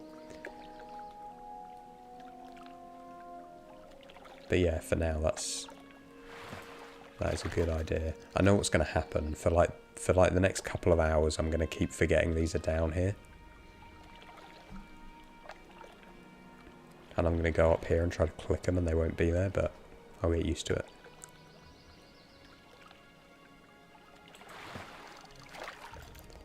But I think what I probably want is like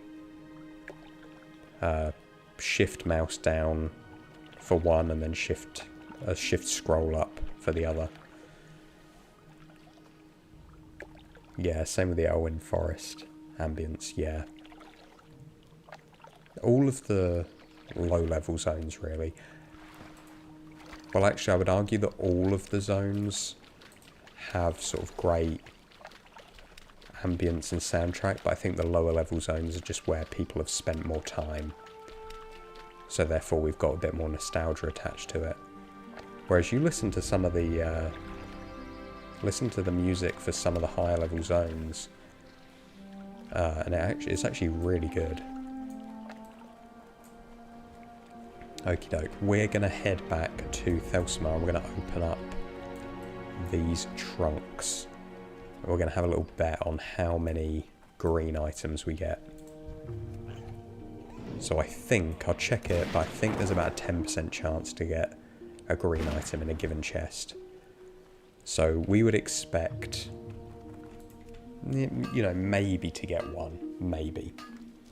But it's very likely we won't get any. But then again, I've got lucky before and got 2. 2 in 5 chests, so just RNG.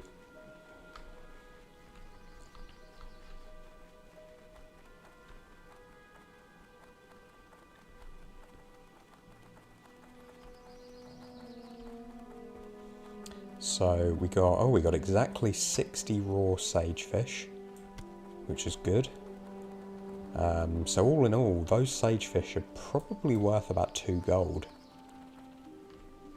And then whatever the value of our trunks is. Plus some strangle kelp, they're nice.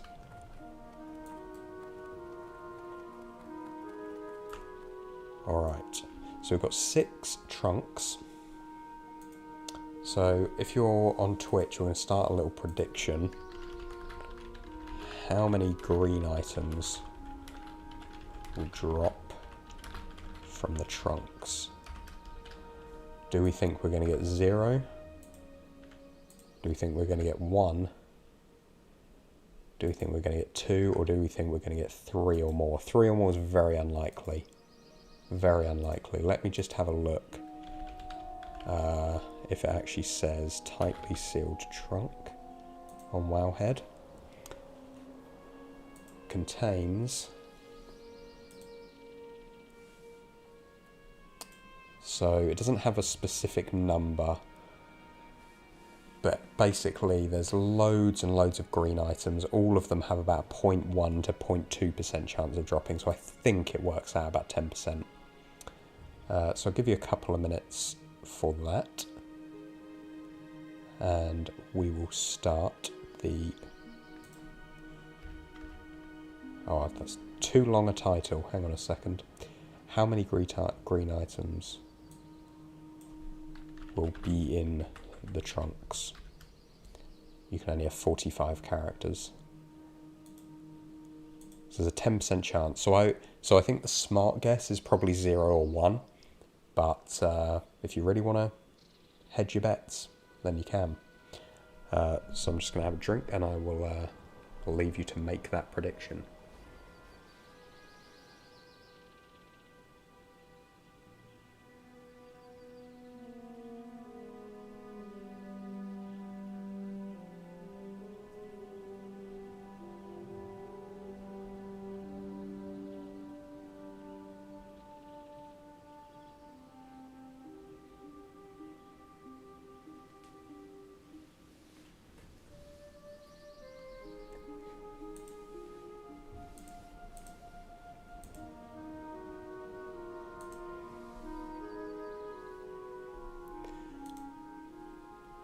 Okay, so we got a couple of very optimistic people. We've got 300 channel points for 3+ items. Fair play. 400 for 2. Okay, people are not going for the logical bets, but I appreciate that.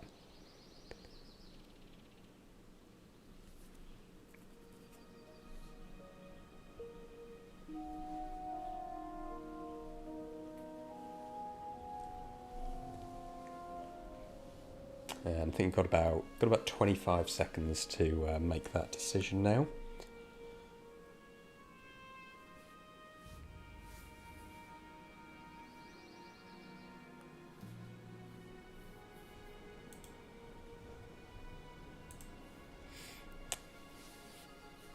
A Nexus, welcome.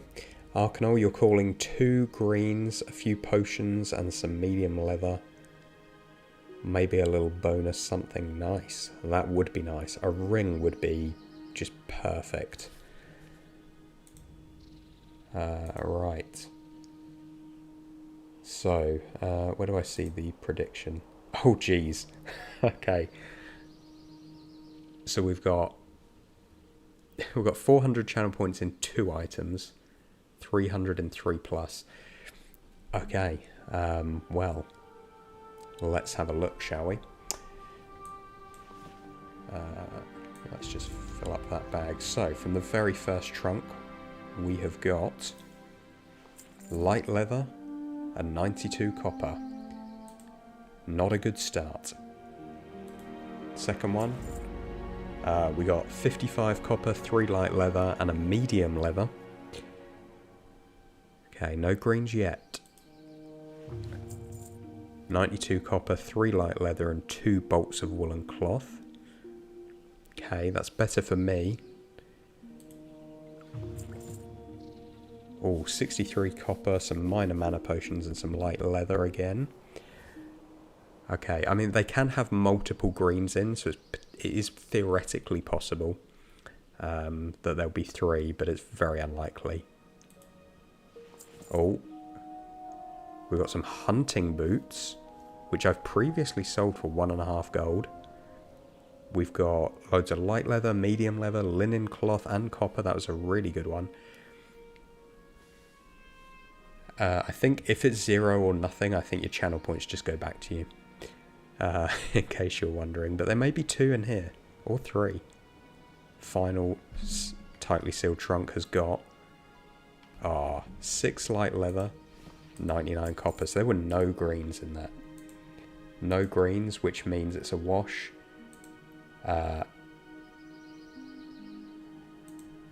Everybody, I think you just get your channel points back.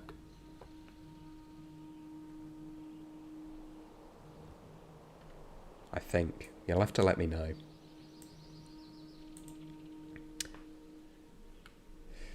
That is sad.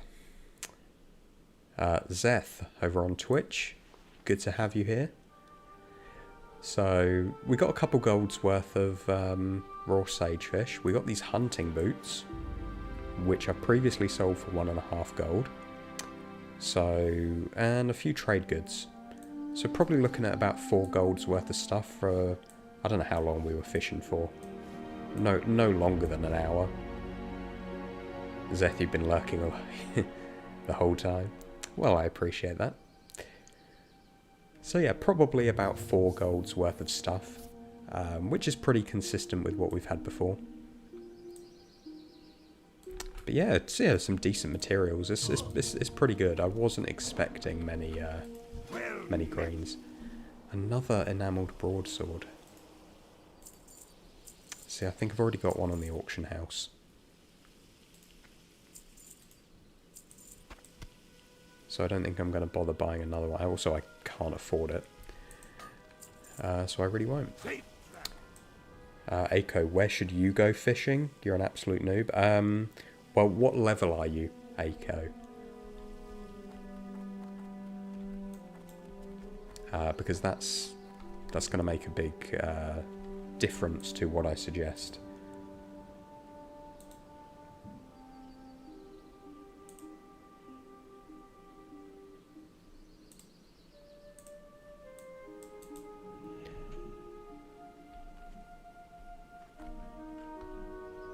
Oh, you're playing Space Marines 2, there. Nice. What's on your mind? Right. I don't need to fly because I've got a Hearthstone that's set to Stormwind City. Aiko, you're level 12. So if you want to do some fishing, what I would do is I would come to Loch Modan, assuming you're on the Alliance. I'd go to Loch Modan and I would start off by there's a little pier just here, just outside of the town of Thelsamar. It's got a fishing trainer. It's got a little pier that you can fish off, and you want to get your fishing skill all the way up to probably about 100. And the fishing trainer, there's two of them. The husband teaches you the fishing, and the wife sells you the items, I believe. So she'll sell you a fishing pole and some fishing lures as well, which increase your fishing ability for 10 minutes. So learn fishing, grab a pole and some bright baubles, attach it to your pole and just go fishing off here. And then you can do what I did. You can kind of run around this little bit, and if you see some schools, fish them up because they're good for gold. And then probably once you get to like level 16 maybe, then you can do the whole loop.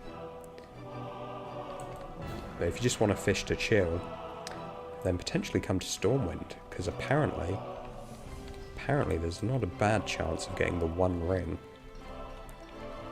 if you fish with it right here. That's what I'm told anyway. Might have to give that a go at some point. Need something? I buy and trade. But yeah, you can buy a fishing pole, you can buy the shiny bauble. Pretty cheap, but it means you're less likely to fish up junk. Oh, do we want to buy any of these recipes to flip? Rainbow fin alacor and the bristle whisker catfish. Yeah, we'll buy one of each of those. You can see I'm really into reinvesting my money. Okay, gonna chuck all of this stuff in the bank. Actually, we're probably pretty low on bank space, so I may have to send some stuff I'm going to sell to my auction household. And then... King's honor, friend. Oh yeah, geez, we got no space.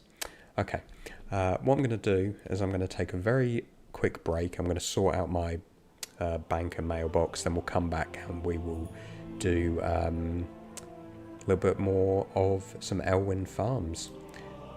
We will be back very shortly.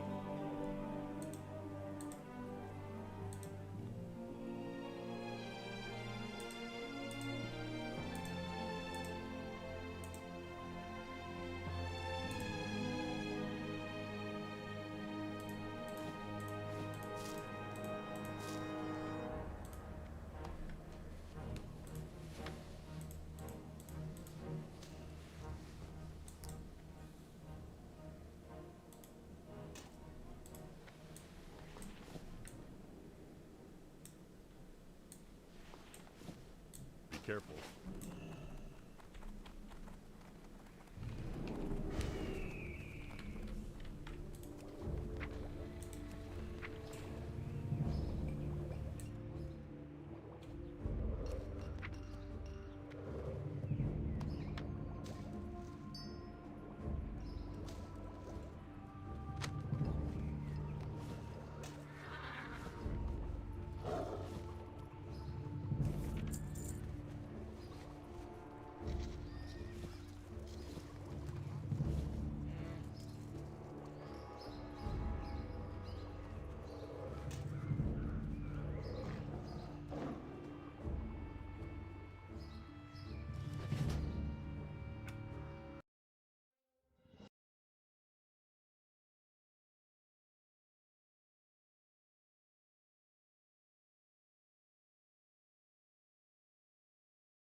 Okay, and we're back.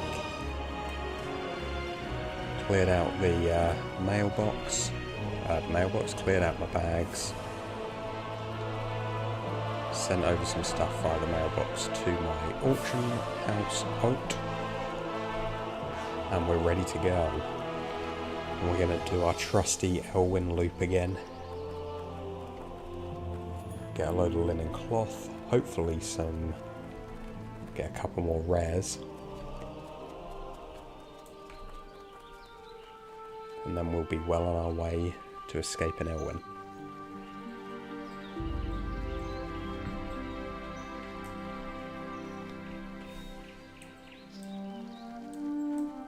I'll tell you who are the most elusive rare has been. It's been this guy, Thoros Lightfingers. I've only seen him once, and the one time I saw him he was currently being killed by another player.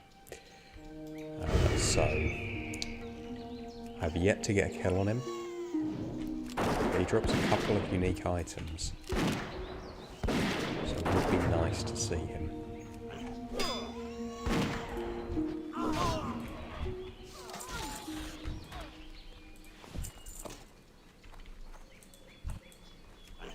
But you know what, hard as it's been, I do think this is probably easier than the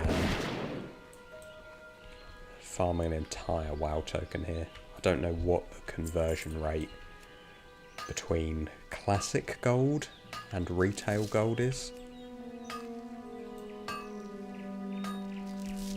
But I do think that 300k in retail is probably a little bit more than 75 in classic. But then again, there are transmog opportunities in retail. So you've probably got to look at it as like a amount of hours farmed. In which case we're pretty high.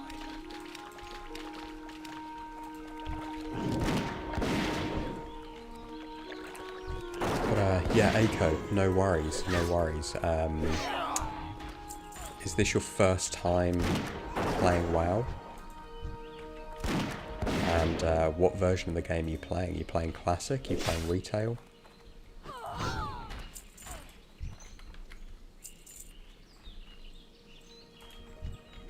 Because I've heard quite a few people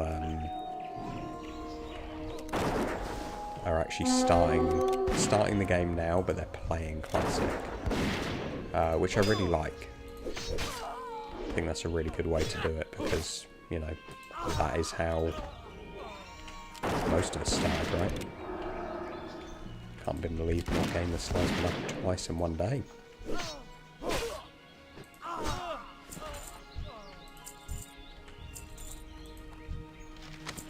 Right, dual dagger is what we want. Oh, and we got it. This has been a fantastic day for rare drops.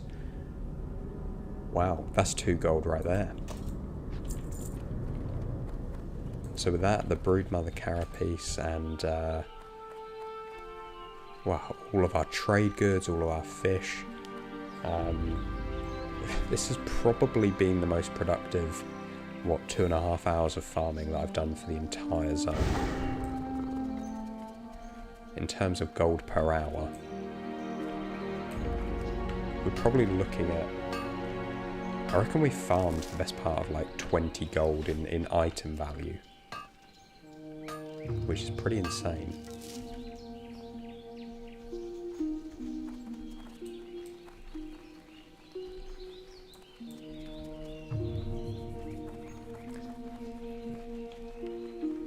The thing to remember, of course, is that item value and gold in the bags is not the same thing.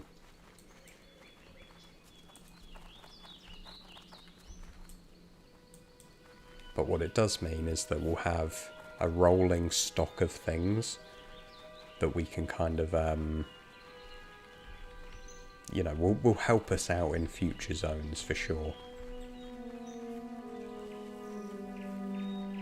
Because if I showed you all of my auctions at the moment, you know, there's probably enough item value there to escape Elwynn, but a lot of that is items that people aren't buying regularly. And so, you know, it can take, you know, weeks, if not months, to actually convert that into proper gold. So we just have to have enough sales, enough items of different things all at once, that we can actually get enough raw gold in the bag.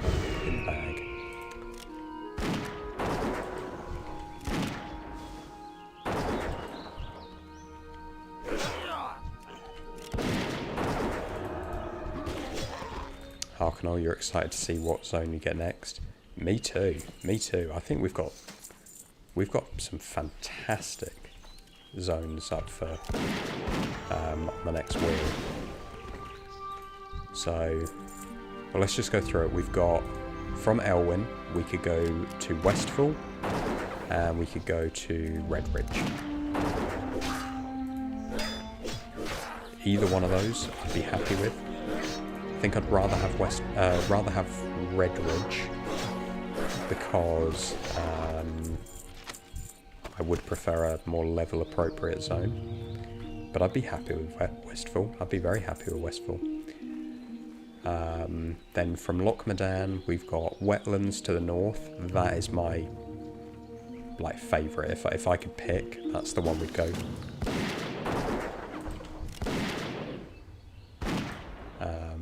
Are these guys trying to kill Hogger?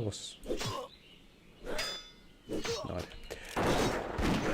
Yeah, Wetlands is what I would pick. It's level appropriate. It's got higher level mats. We can actually progress in level, which we can't really do with any of the others. Yeah, it's got so many good farms as well. People have been talking about the Spider Cave. Yeah, we've got ocean fishing. Just so much good stuff opens up in Wetlands.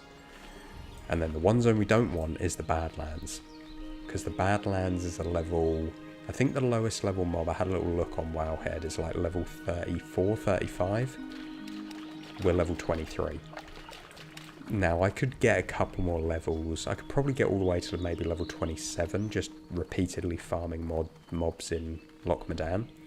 But even so, we're like 7 or 8 levels below the lowest level mob there. So that would be really hard. So yeah, Wetlands is what I got my fingers crossed. But when the time comes, when we go for the wheel spin, then you guys, as you may well already know, can influence what that wheel looks like. So if 80% of you want the Wetlands or want the Badlands because you want to see me suffer, then I have to respect that, and the wheel will be apportioned accordingly.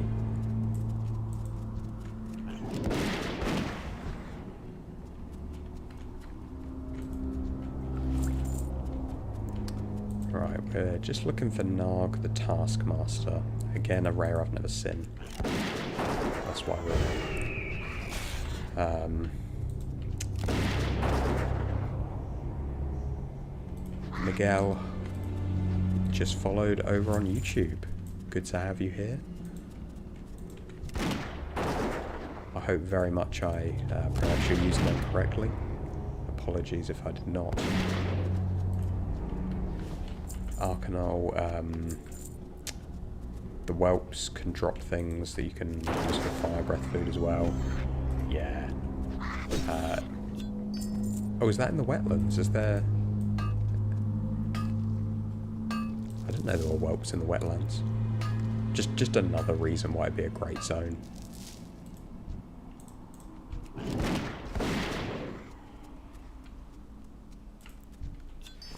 Or you can also get large bags from the slime near the grave. Oh gosh, there's so many good farms. I know my luck. I know what my luck is. We're going to get Badlands. Because I've talked about the Wetlands so much. I have really tempted fate.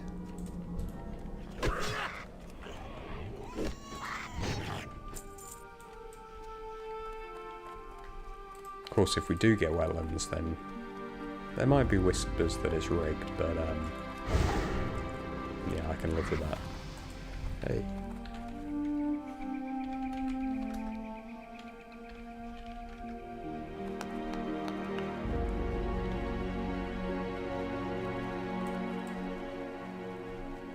So we've got bags from slimes, we've got the ocean fishing, we've got vendors, more vendors that sell unique spell damage items. Very cool. Jeez, just so many reasons.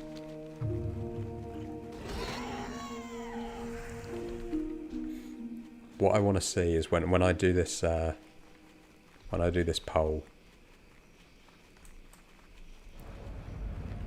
I want to see a lot of love for the wetlands, but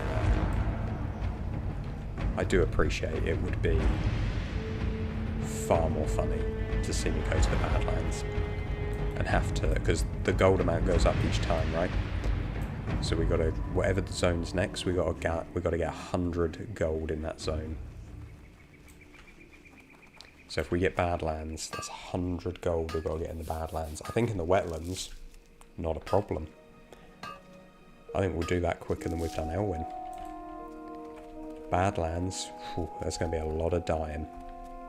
A lot of corpse runs. But I've got some ideas. I have thought about it because I know it's a possibility.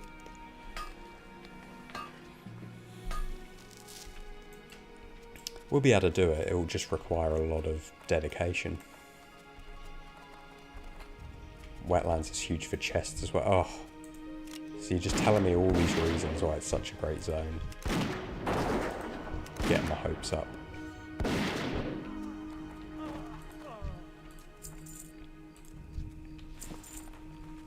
Badlands PTSD intensifies. I mean, the good thing is, I think if we do get the wetlands next zone, then I don't think, because we'll then be able to get a few more levels, I don't think there'll be any bad zone in the next wheel spin. Where does the Badlands lead to though? That's a good question. So Badlands. Does the Badlands lead to any other zones? Can you get to Searing Gorge through the Badlands? I don't know if you can. Maybe there is a... God, imagine if we got Badlands and then Searing Gorge back to back.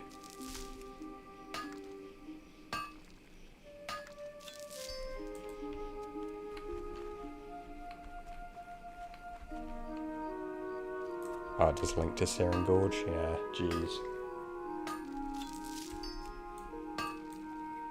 Can you imagine if that was our lot? Well, you can get to Searing Gorge from Loch Madan. What? On foot?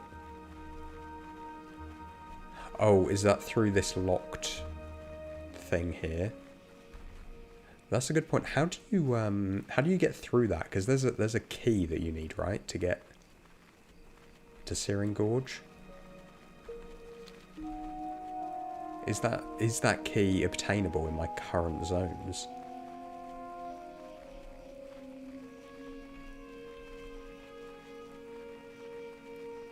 Oh gosh, we might have just opened a can of hot dogs here, guys.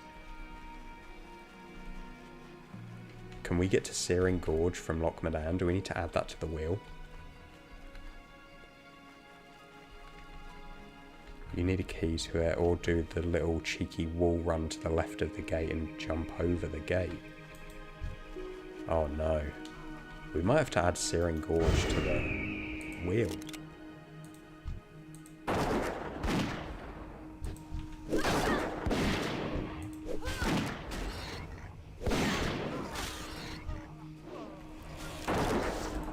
I'm going to have to look into this. It's a level 40 quest line. Okay.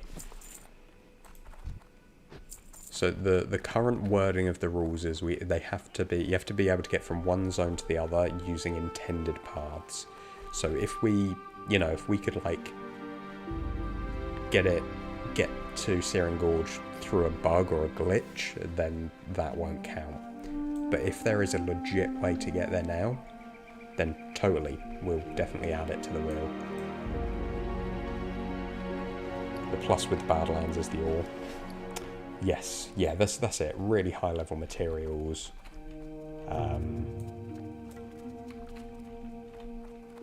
Yeah, so there's pluses to the Badlands. Like I said, it wouldn't be a death sentence. It is doable. The Syrian Gorge jump is a kind of out of bounds trip where you get out of the map and onto the weird textured mountains, so it's not intended, it's just complex jumps. Okay. That is good to know. That is very good to know. Yeah, like I say, if it was intended, if the devs meant for us to go there, then, you know, fair enough.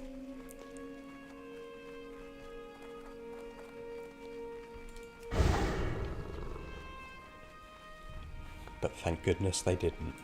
How do you get that key? I feel like I've never actually had that key in all my time playing WoW.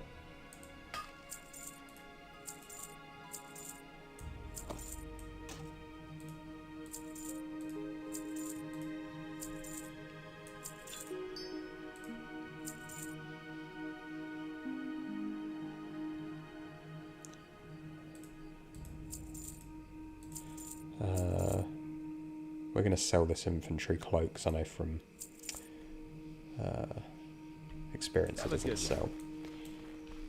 You just use it to get the early flight pass to save time later. Yeah, that's pretty smart, to be fair. And the quest is from Iron Forge in the museum area. Gotcha. Yeah, I know what you mean. Okay.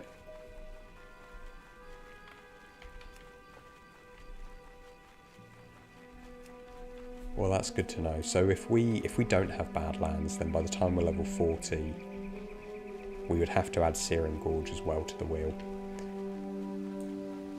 So that's, yeah, something to keep in mind. But hopefully we won't get to Syrian Gorge until we're level 40.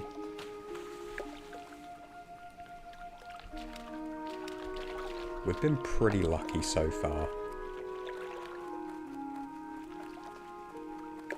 I think getting Lochmadan second has really gave us a bit of a jump start, because we were able to level up quite high. If we'd have gone straight from Dunmorrow to Elwynn, then we'd be like max level 15, right? And fights would be a little bit harder. We wouldn't be able to pull the big mob packs that we're pulling.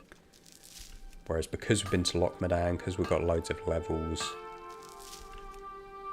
on the enemies, has made things so much easier here.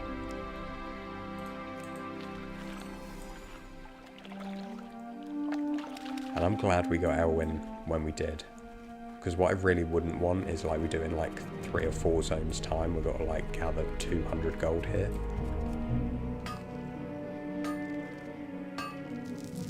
So I'm pretty happy with the way the wheel spins have gone. Pretty happy, I have to say.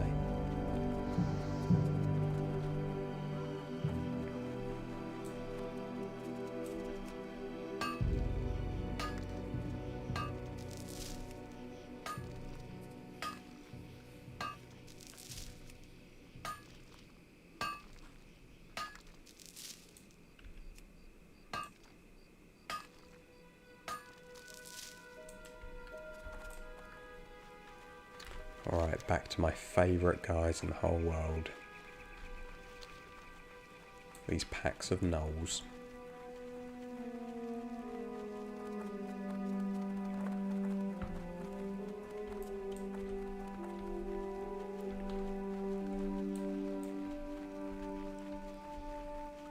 If we got Fed Fennel and then the Pale Skinner, that would just perfect this stream.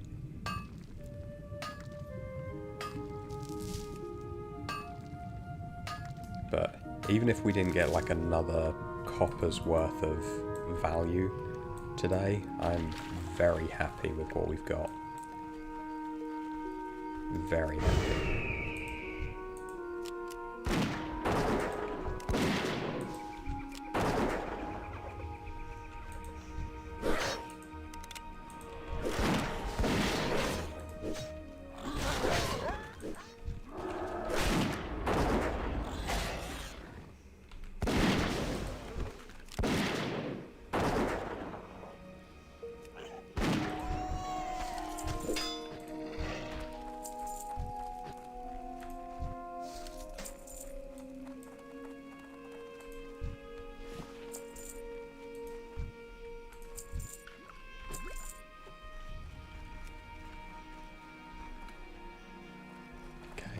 was a good idea having my track minerals and track treasure down here. It's a little bit more intuitive.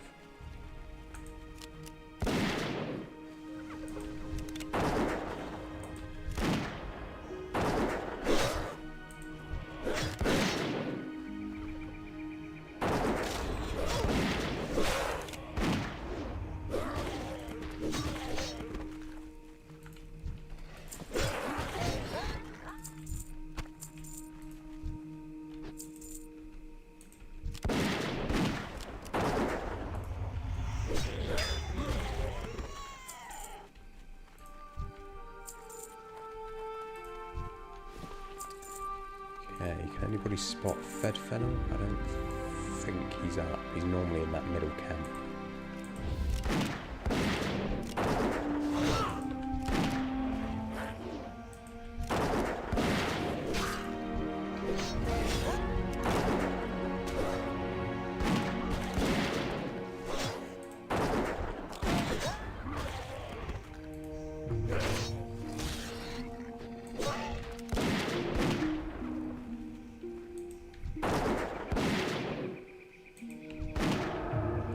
I see a treasure chest.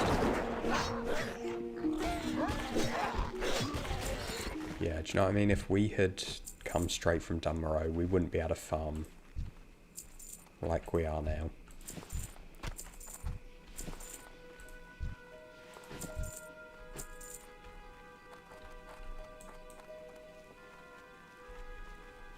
So let's just hope that our good luck lasts. But if it doesn't, we've had a good run.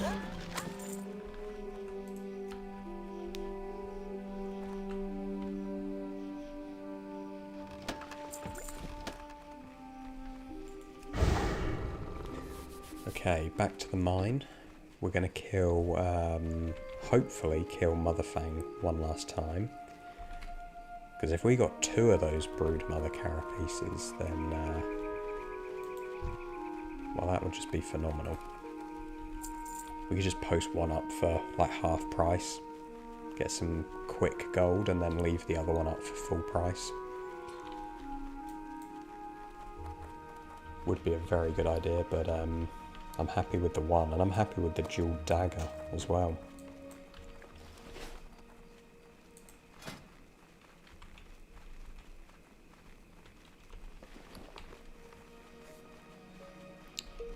Oh, Arcanol, you just remembered.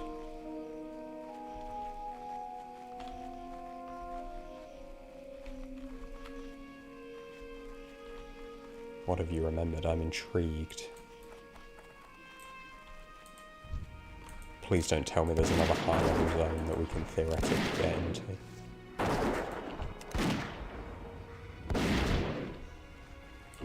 Nice, a geomancer.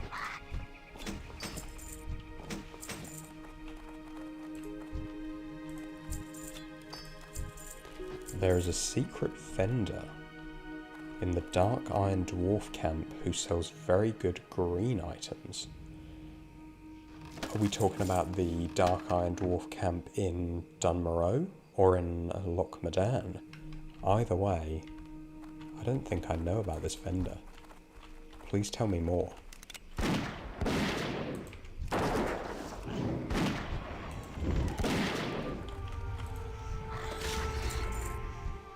I am all up for secret vendors. Oh, in wetlands. All the good stuff is in wetlands. Oh, man. Got me so excited. Thought we were going to discover a new farm. Oh, in the northernmost camp with the elites. Yes, I know the camp that you mean. I did not know there was a secret vendor. So is there a vendor like in the midst of the elites, or is it just in the... Oh, this person has already got Motherfang.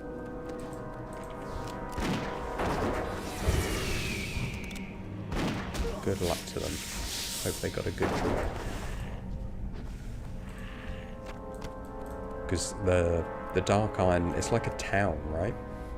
So is there just like a vendor just in the town?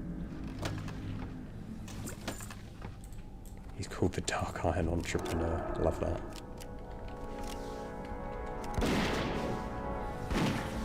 So all his brethren are fighting, and he's just like, hey, a customer's a customer.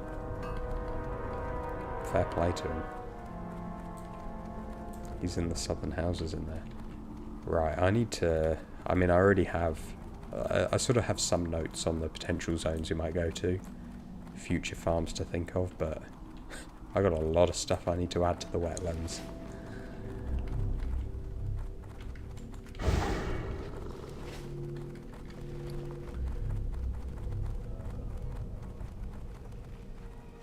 I appreciate the intel. That is very good to know.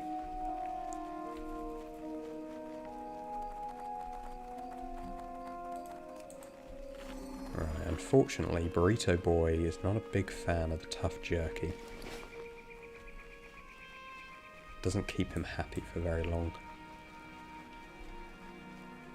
You're still racking your brain going over things you remember. Yeah, I feel like I haven't really spent that much time in...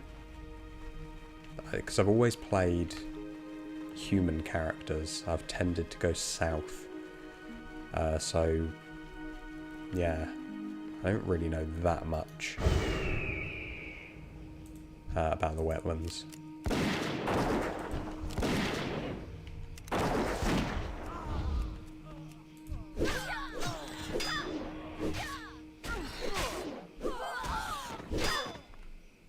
Give you some time, I'll see what else we can find in the cobweb shelves of your brain library. I appreciate that. Lol, looking for Creep Princess. Yeah, I know. What's the betting that this person's like level 12 and they could actually solo it? Level 9 Priest. Princess isn't an elite, right? You could just...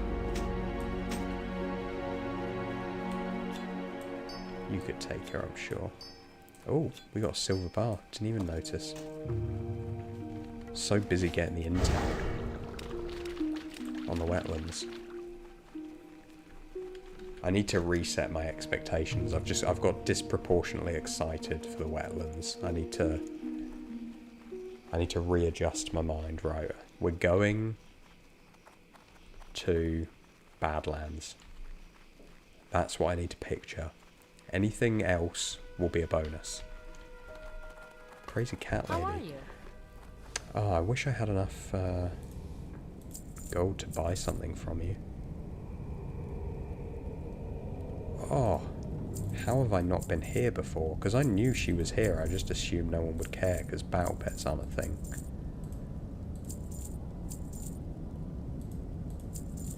Oh, I can maybe scrape together enough money to buy a single one. What one should we get? Because they've all got crazy prices on the auction house, but I don't reckon they'll actually... Which one looks the nicest? We've got the Bombay, Orange Tabby, Cornish Rex, Silver Tabby. I'm just going to buy the one that I think people would want to have. See you around. What would they want to have? What would I pick if I could pick a cat? If I was going to buy one of these off the auction house, which one would I get? Yeah, I'm with you, Juju, but I think I'd get the Orange Tabby. Blair Oakley, Tabby, yeah. That's 2 for Tabby, and that was my instinct as well, so let's go for it. The current min buyout is 500 gold. Somehow, I don't think anybody's going to pay that for that, but they might pay a couple of gold. You never know. Safe travels. So that's wiped out all of our silver, but that's fine.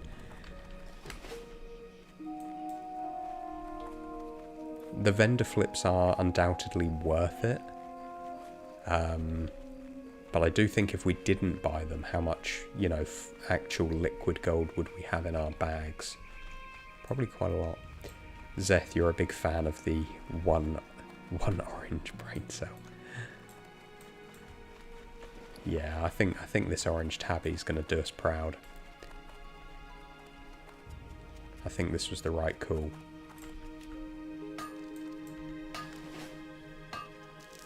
And if it wasn't, it's only 40 silver. The Sidaz Madge and Qman157 both asking the same question at the same time, which is fortuitous because I can answer you both. How much gold is required to leave the zone? We need to get 75 gold to leave Elwynn Forest. Now, in our bags currently, we have, drumroll please, 86 copper. So we're not far off. We're not far off. We just need 74 gold, 99 silver, and 14 copper. And then we'll be there. But we've got a lot. We've sold a lot of stuff. There is a lot of stuff in auctions that's waiting in the mailbox. We have not hit 75 gold. Otherwise, I would be currently editing a video right now instead of streaming. So we're not there yet. But I can tell you we've made really good progress, and we've made insane progress today. So, you know, if tomorrow everything's sold, we'd be there, but that's not realistic. It's going to take quite a while for all of our auctions to sell. So we just got to keep getting... It's all about volume. Volume and variety. We just got to get loads of different things. And we've done really well today. We got the Brood Mother Carapace from the Mother Fang. We got the Jeweled Dagger from Morgaine the Sly. Those two items alone are worth about 10 gold. So that's a huge chunk of it. We just got to find a buyer. I'm hoarding copper ore. See you later, Q-Man. Thank you for the follow. Have a good day at work. Hoarding copper ore because that's going to sell really well. The value's going to go up when Burning Crusade drops. Green items, if they're not worth that much, I'm just keeping them to disenchant. Same with linen cloth. Going to convert them to bolts, then to brown linen robes and disenchant them. And we've got a few vendor items, most of which we've banked or I've put on the auction house on my alt. But we just picked up the orange tabby, which, you know, if we sell that for 500 gold, that's like, I don't know, 6 zones. No, not that many, maybe 4 zones we could zoom through. It's not going to sell for that. It might sell for 2 gold if we're lucky. But it all counts. It all counts towards the goal. But that is a very good haul for today. And that's where we're going to leave stream for today. We've made some great progress. And more importantly, we've had some fun. So thank you all for joining us. Whether you're on Twitch, whether you're on YouTube, vertical or horizontal on YouTube. Appreciate you being here regardless. Have a great rest of your days. And yeah. Arcanol, thanks for the stream. Thank you for being here. We're next going to be live, well, guaranteed next weekend. May have some midweek streams, but I never guarantee a midweek stream just because I just don't know what's going to happen with work and that. But there will definitely be a stream next weekend. So look forward to seeing you all there. Jube and Zeth, thank you very much. Glad to give you something cozy to watch in this lovely autumn weather we're having. I'll see you all later. For now, go with peace, friends.